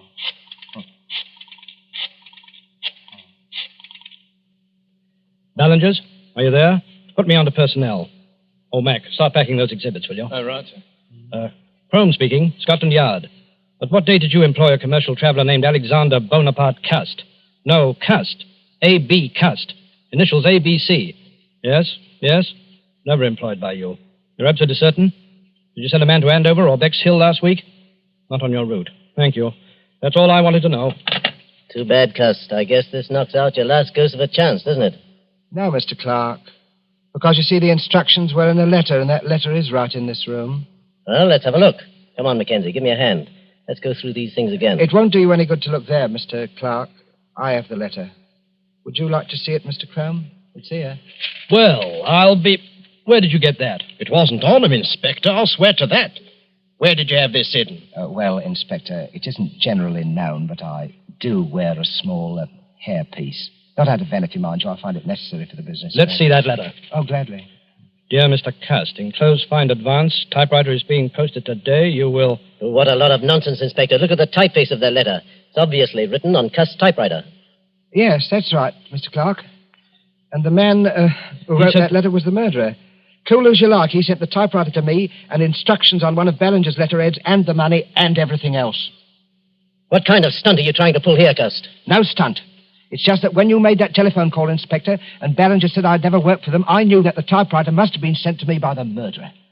And the more I thought about it, the more it seemed to me that the murderer must be Mr. Clark. What? Why, this is too utterly fantastic, Inspector. Really, Well, the murderer would have to know something about me. Something I'd never confided to anyone but to Mr. Clark about my headaches. I'd been reading a book in the public library, Inspector, a book on epilepsy, and it seemed to me that what I suffered during the last war might have been epilepsy. And it was on my mind, see? It said that epileptics might commit crimes and not remember them under certain conditions. Without that to go on, the murderer couldn't possibly have pinned the crime on me. That works two ways, Cust. You might have told me that story deliberately, just so you could cook up this story now. Well, I couldn't cook up your fingerprints, Mr. Clark. And I'll wager anything. Your fingerprints are on that letter. Oh, come now, really. Well, that's easily settled. We can do it right here. Won't take a moment. Take a set of Mr. Clark's fingerprints, Mackenzie. You examine the prints in the letter meantime. Right, Inspector. Just press your fingers down firmly on this ink pad, Mr. Clark. What is it, Mr. Clark? It's quite simple, really. Yes, it's so simple it isn't even necessary. I'm afraid this is necessary, Mr. Clark. Only a matter of routine, you know. But I tell you it isn't necessary because Cust is right. I am the murderer. You? But wait, then you killed your brother Cameron Clark so that you would inherit the estate? Yes, exactly. But the others, the A and B murders in Andover and Bexhill and... I committed them, all of them. Yes, but... Come now, gentlemen, surely you'll give me credit for thinking this thing through. If only my brother Lord Clark had been murdered, I, being the only heir, would have had a lot of explaining to do. So I invented my own little crime wave to make it appear as though he were just one of the victims of a homicidal maniac. And I must say, it almost came off, thanks to the unknowing cooperation of Mr. Cust here. Thank you just the same, Mr. Cust. You're very welcome. Oh, Mr. Cuss, I knew you couldn't be a murderer, not really. Oh, you are a nice girl, Miss Lily. Really, you are About a those nice headaches, girl. Mr. Cuss, why don't you go to an oculist? Those headaches, maybe you just need a new pair of glasses. I think I'll do that, Miss Lily. Good. Do you really think... Of course, I'll wager that's what's been the trouble with me all along. You know, you need someone to take care of you. Oh, I do, Miss Lily. I do, really. If only you... Oh, but no, you couldn't ever think What, Mr. Cuss? Well, I mean, Miss Lily, I was just thinking it'd be really too much to ask anyone. Mrs. Alexander Bonaparte Cust. But when we're married, please don't wear that toupee. It's very conspicuous. Oh, you are a nice girl, Miss Lily. Really, you are. I do hope people won't call you Mrs. ABC.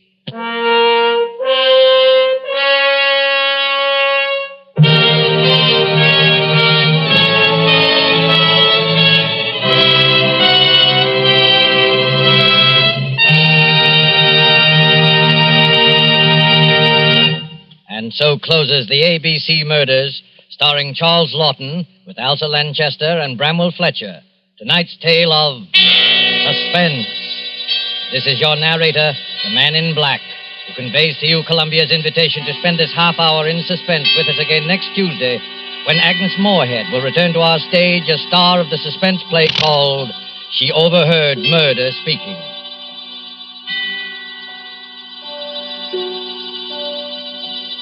Producer of these broadcasts is William Spear, who with Ted Bliss, the director, Lud Gluskin and Lucian Mahowick, conductor and composer, and Robert Tallman, the radio author, collaborated on tonight's Suspense.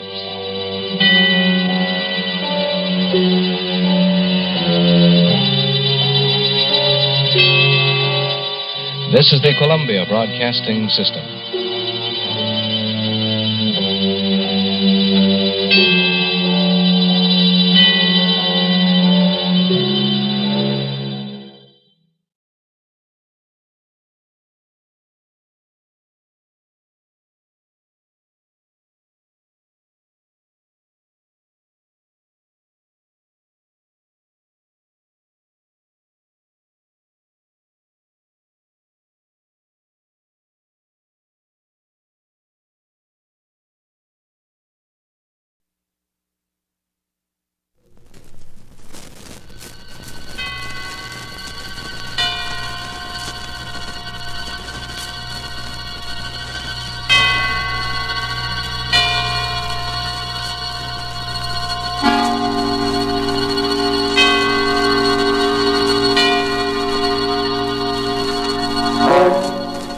Suspense.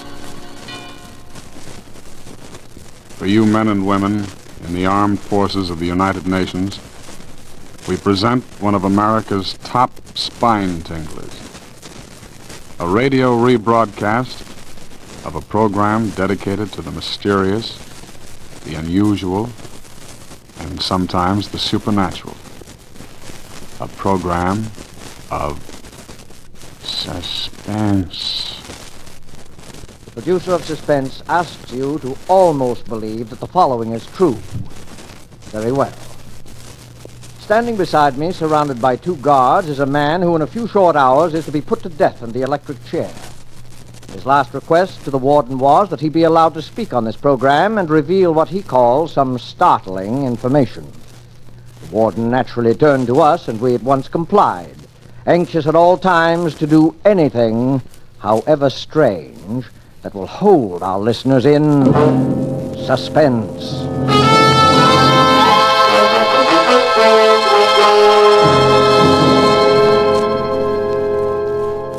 All right, Ladies and gentlemen, I'm speaking correctly? Yes, right here, sir.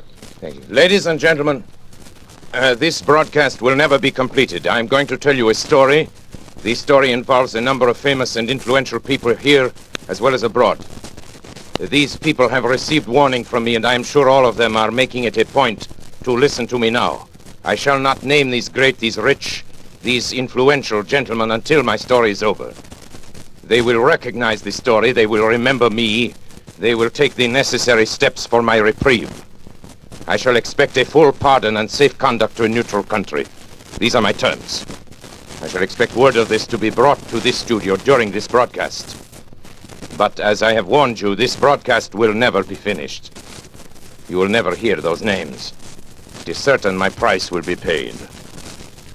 I am presently under sentence of death for my activities in the matter of refueling German submarines in the Caribbean. My full confession has been reproduced in the popular press. You have read it and you know the details. It is the least ingenious of my exploits and my first failure. So much for it. The story I shall tell you tonight occurred many years ago, but concerns, as I have said, many now living. It will interest you, I hope. I know it will interest them. Very well, then. On the 3rd of June, 1925, in Liverpool, a man who gave his name as Monsieur Louis Caratel asked to see Mr. James Bland, the superintendent of the London and West Coast Railway. He was a small man, this Caratel, middle-aged, darkened, with a stoop so pronounced that it suggested some deformity of the spine. He was accompanied by a friend, a man of imposing physique, who from his swarthy complexion was probably either a Spaniard or a South American. It turned out later that his name was Gomez. One peculiarity was observed in him. He carried in his left hand, fastened to his wrist by a strap, a small leather dispatch case. No importance was attached to this fact at the time, but later events endowed it with much significance. Monsieur Caratel was shown to Mr. Bland's office while his companion remained outside.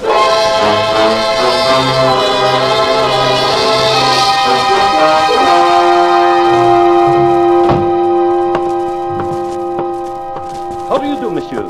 My name is Louis Caratel. Yes, sir.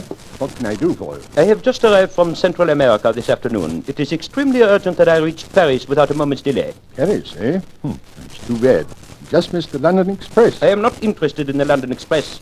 Could you provide me with a special train? Yes, I think that could be arranged. Oh? It's quite an expensive proposition. Money is of a small importance, monsieur. Time is everything. If you can arrange a special for me in a hurry, you may make your own terms. Very well. Mr. Hood, will you step over here a moment, please? Yes, Mr. Bland. Mr. Hood, here's our traffic manager, Mr. Caratel. Mr. Caratel. Hood, I want you to arrange a special for him. He's going to Paris. How's the line? Can you fix him up in a hurry? Why, yes, I believe so, Mr. Bland. The line is clear through Manchester, and engine 247 at the Rochdale is on the tracks now. It could be ready, say, in 15 minutes. Good. Who's available for the trip? Engineer Smith, sir. And I can put James McPherson on as conductor. Well, there you are, Mr. Caratel. Simple as that. Attend to everything right away, will you, Hood? Yes, sir. These men, Monsieur Smith and, McPherson? McPherson, are they trustworthy? Oh, yes. Of course. McPherson's been with the company for years, and I'm sure Smith, although new, is an expert engineer. Bien. Thank you, monsieur. I am deeply indebted. You have been most considerate.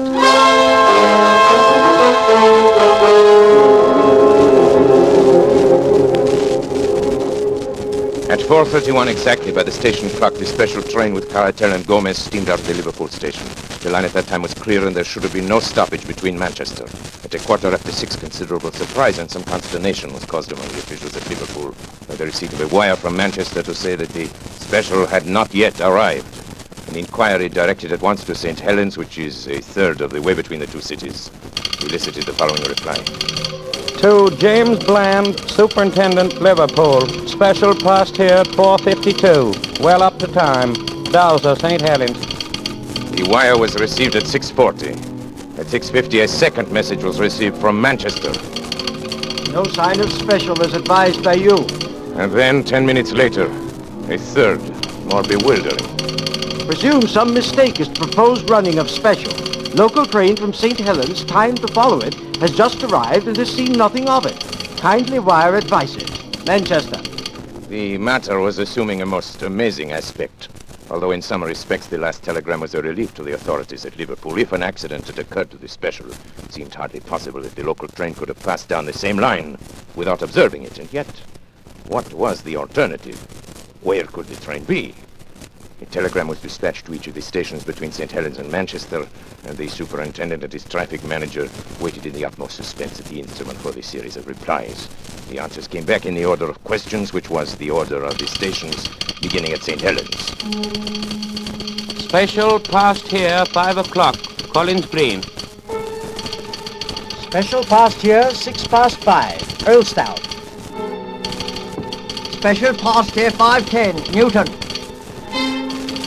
Special passed here 5:20, Kenyon Junction. No special train has passed here, Barton Moss.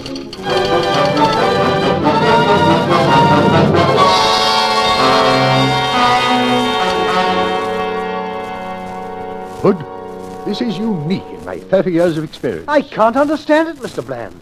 The special has gone wrong between Kenyon Junction and Barton Moss. And yet there's no siding between the two stations. Special must have run off the rails, jumped the track. But how could the 450 Parliamentary pass over the same line without seeing it? There's no alternative, Hood. Absolutely must be so. Possibly the local may have observed something which may throw some light on the matter. We'll wire to Manchester for more information, and to Kenyon Junction with instructions that the line be examined intently as far as Barton Moss.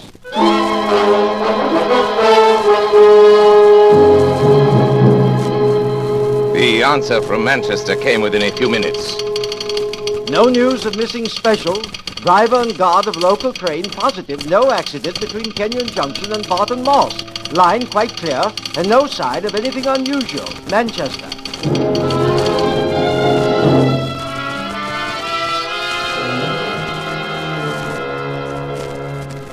This is lunacy, Hood. Does a train vanish into thin air in England in broad daylight? The thing's preposterous. An engine, a tender, car, 5 human beings, and all lost on a straight line of railway. It's impossible.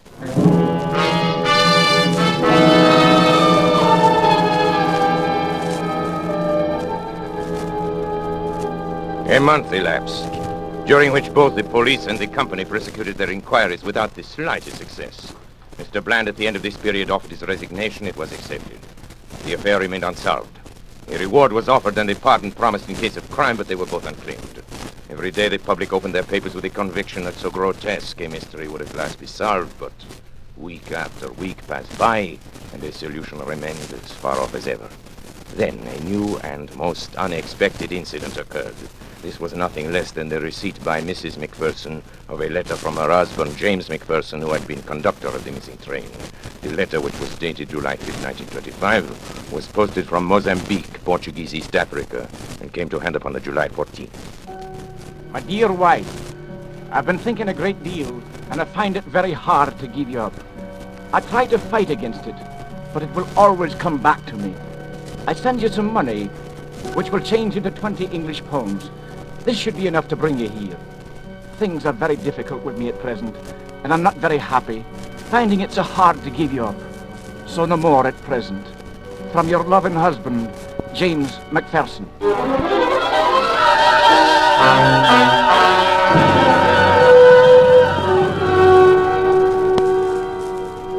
For a time, it was confidently anticipated that the letter would lead to the clearing up of the whole incident. As directed, Mrs. McPherson sailed to Portuguese East Africa. She stayed in Mozambique for some time, but heard nothing from the missing man. Finally, she returned to Liverpool, and so the matter stood. And has continued to stand right up to the present moment. Incredible as it may seem, nothing has transpired during those 18 years which has shed the least light upon the extraordinary disappearance of the special train which contained Monsieur Caratel and his companion, Mr. Gomez, and McPherson, the conductor, Smith, the engineer, the fireman named Slater. And now, after all this time, I shall clear up the entire affair. And unless I hear from those so highly respectable gentlemen who were my employers and who are completely implicated in the crime, unless I hear from them before I'm finished, their names will be revealed on this broadcast. Take final warning, gentlemen.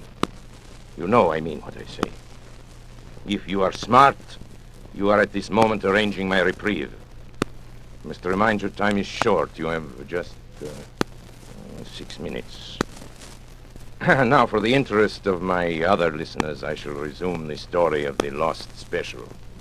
In a word, there was a famous trial in Paris in the year 1925, perhaps you recall it, in connection with a monstrous scandal in politics and finance. How monstrous that scandal was can never be known except by such confidential agents as myself. At stake were the honor and careers of many of the chief men of Europe and the United States. A secret committee was formed to manage the business. Some subscribed to the committee who hardly understood what were its objects, but others understood very well. They can rely upon it that I have not forgotten their names. Do you think I could forget your names, gentlemen? You pillars of the community, great, rich, respected, honorable men. Do you remember that day in May 1925?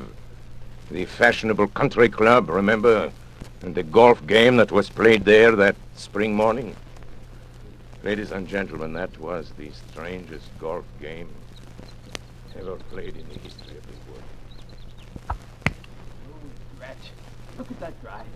I've been playing badly all morning. You topped it, Senator. Perhaps you're a little nervous. I beg your pardon? May I join your game? Well, I'm not sure Not that we sure should- of what? Of me? I promise you, gentlemen, you can be very sure of me. I'm the man you're supposed to meet.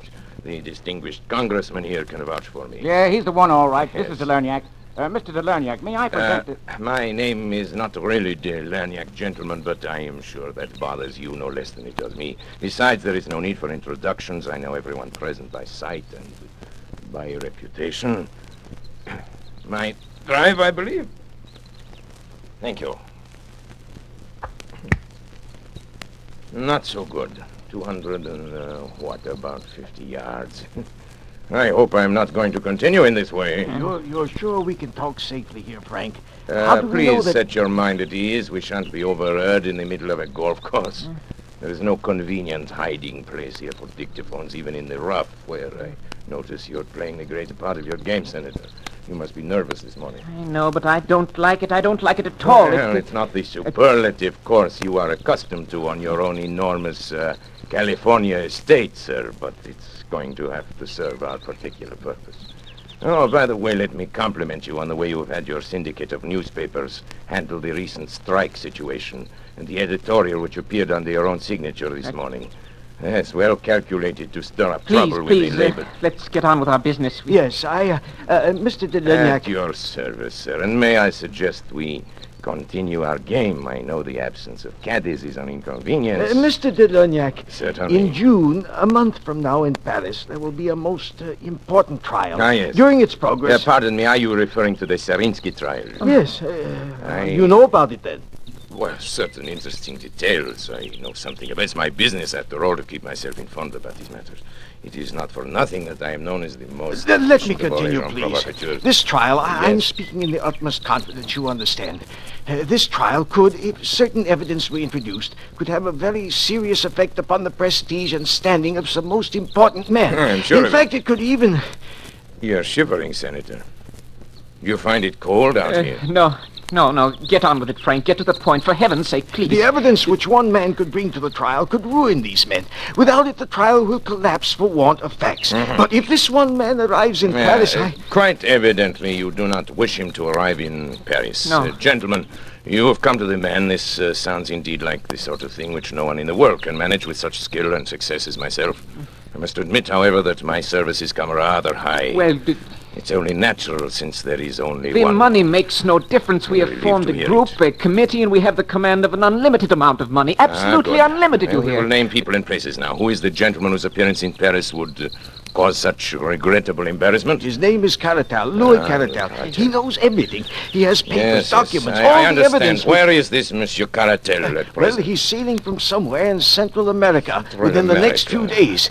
That much we know. Good. Central America. I have an excellent man down there in Central America. This Caratal, you know anything about him, his personal habits? No, very little. He's a small man, dark. He has a bodyguard, a great big bruiser named Lopez. Let me Gomez see, or from something Central like America, that would be the Americano Tropicano. No, but those line are my there. ships. You Trips all commence at Liverpool, I believe. That's where the ships dock, and our famous trial is to begin in 3 weeks.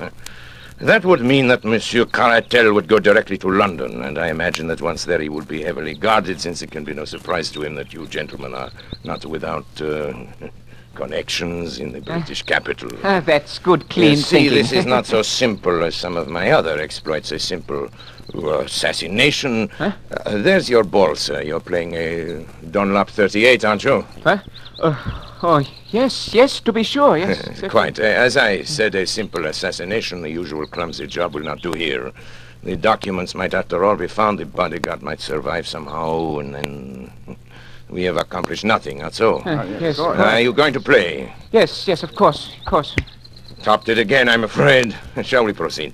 I already have 3 plans in my head, gentlemen. I have a plan for nailing him at the Central American port from which he embarks. I have a plan for his disposal aboard the ship. But in each of these cases, I, Delerniac, will be unable to be present, so there is the chance of failure. I will think of a 3rd plan, gentlemen. I shall sail immediately to Liverpool. On my way there, sitting on the deck in the May sunshine, I shall conceive my 3rd plan. It must be something special. Something very special. There I am. Is this your famous water hazard? Well, I think a number 7 iron will do it.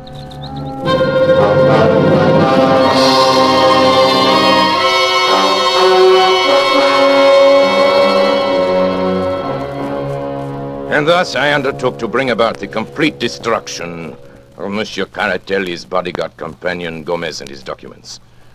Plan 1 was already out the window, as I found out the next day. Delerniac, White Sulphur Springs, Virginia. Baby Lou, unable sleep last few nights, have sent him to visit Aunt Henriette. Will rejoin him on 21st. Love, Jenny. This telegram from Matagalpa conveyed to me the information that Caratel, possibly sensing danger, had moved from his hotel and gone to stay with friends until his ship sailed. So it was impossible to carry out the idea of the fire in the hotel. His ship leaving on the 21st was the Henriette. On my 4th day at sea, I heard from her.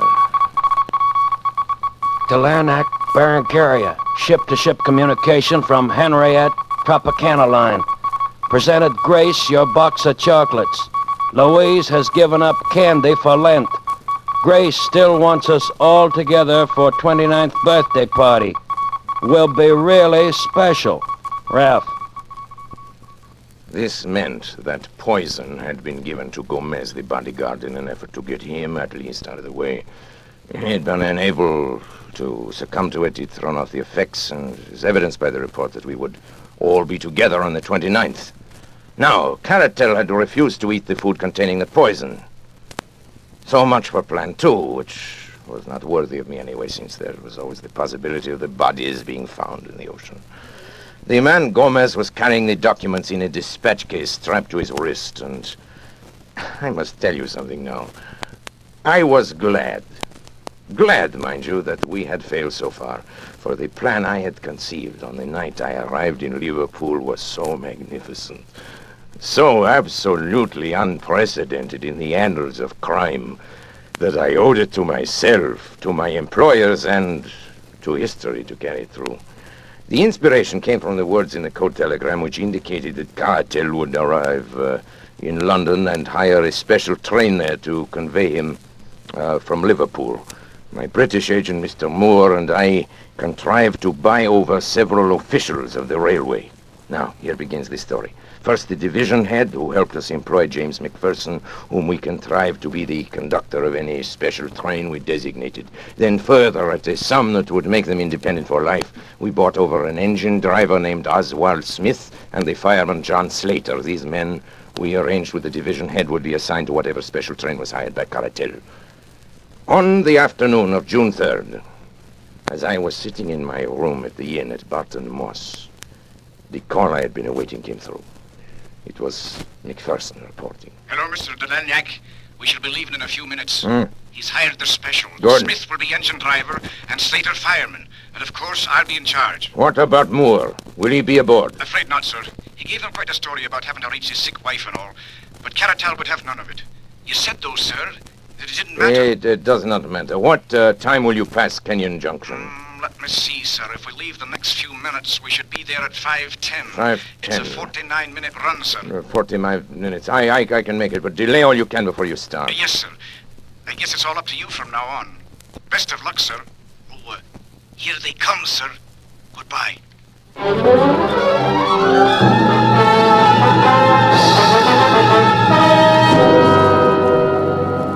And now I went to work. Everything had been prepared for days before, and only the finishing touches were needed. The side track, just before Barton Moss, leading to the abandoned Heartsease mine, had once joined the main line, but it had been disconnected when the mine had been worked out some years before. We had only to replace a few rails to connect it once more. With my small but competent band of workers, we had everything ready well before the special arrived. When it did arrive, it ran off upon the small sideline so easily that the jolting of the switch points appears to have been entirely unnoticed by the two travelers. So, now I have our special train upon the small line which leads, or rather used to lead, to the abandoned mine. You will ask how it is that no one saw the train upon this unused line. I answer that along its entire length it runs through a deep cutting, and that unless someone had been on the edge of that cutting, he could not have seen it. There was someone on the edge of that cutting. I was there. And now I will tell you what I saw. The moment the train was fairly on the sideline, Smith slowed down the engine, and then, having turned it on full speed ahead, he and McPherson, with Slater the fireman, sprang off before it was too late. It may be that it was this slowing down which first attracted the attention of the travelers, but the train was running at top speed before their heads appeared at the open window. It makes me smile to think how bewildered they must have been. What a catch must have come to their breath as it flashed upon them, that it was not Manchester that was awaiting them, but death.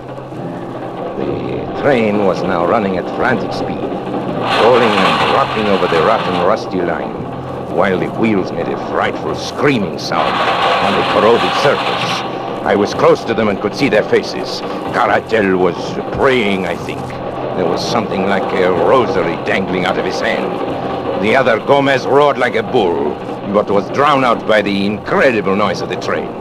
He saw me standing on the bank, and when he realized he couldn't be heard, he beckoned to me like a madman, tearing at his wrist and hurling the dispatch box out of the window in my direction. Of course, his meaning was obvious. Here was the evidence that they would promise to be silent if their lives were spared. Would have been very agreeable if it could have been done so, but business is business. Besides, the train was now so much beyond our control as it was theirs. He ceased his howling and gesturing when the train rattled around the curve, and they saw the black mouth of the mine yawning before them. They were struck silent by what they saw, and yet they could not withdraw their heads. The sight seemed to have paralyzed them. I had wondered how the train, running at a great speed, would take the pit, and I was much interested in watching it. One of my colleagues, who had joined me there thought it actually would jump it, and indeed it was not very far from doing so. It leaped into the air and seemed to hang suspended for a moment. The funnel flew off into the air, and then the van, the car, and the engine were all smashed up into one jumble, which choked the mouth of the Great Britain. Something gave way in the middle, and the whole mass of iron, coal fittings, wheels, woodwork, and cushions crumbled together and crashed into the mine.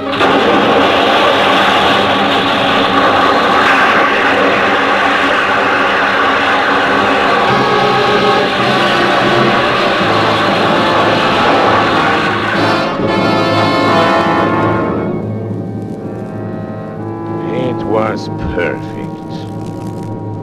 The deep muddy water standing in the bottom of the pit 200 feet below responded to the intense heat of the engine boilers. It hissed loudly and blew great bubbles of black mire into the air. At the same time, the walls of the pit, loosened by the impact of the train as it struck the opposite side, gave way, and a mighty avalanche of rock and dirt thundered down upon the wreckage of the train as it settled with a low, hissing sigh. Was covered forever by the mud and mire. The vapor hanging in the air shredded off into thin, small wisps, and all was quiet again in the Heartsease mine. And now, having carried out our plan so successfully, it remained only to leave no trace behind us. Our little band of workers at the other end had already ripped up the rails and disconnected the sideline, replacing everything as it had been before. We were equally busy at the mine. The lines which led to it were torn up and taken away. Then, without flurry but without delay, we all made our way out of the country, most of us to Paris, my English agent to Manchester, and Macpherson to East Africa. Word in passing about Macpherson, who was foolish enough to write to his wife and tell her to meet him in Mozambique. And naturally, we took steps to ensure that this meeting would never come about. I have sometimes thought it would be a kindness to write to Mrs. Macpherson and to assure her that there is no impediment to her marrying again. But of the lost special, let the English papers of that date tell how thoroughly we had done our work and how completely we had thrown the cleverest of their detectives off our track. You will remember that Gomez threw his bag of papers out of the window, and I need not say that I secured that bag and brought them to my employers.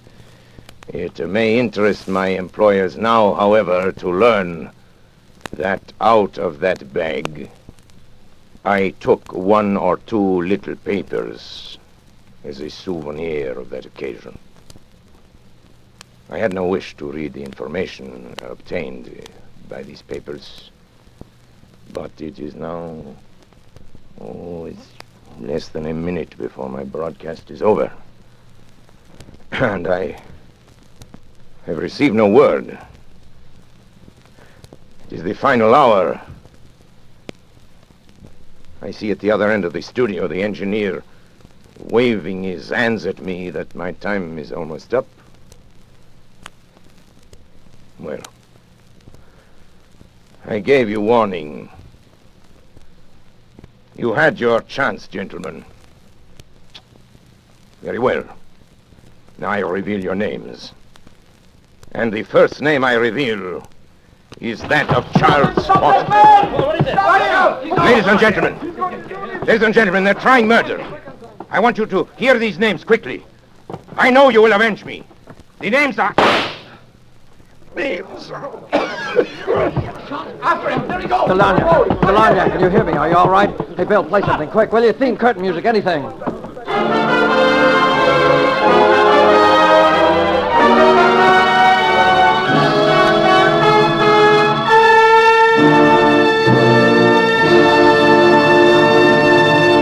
And so closes the Lost Special by Sir Arthur Conan Doyle, starring Orson Welles. Tonight's tale of Suspense.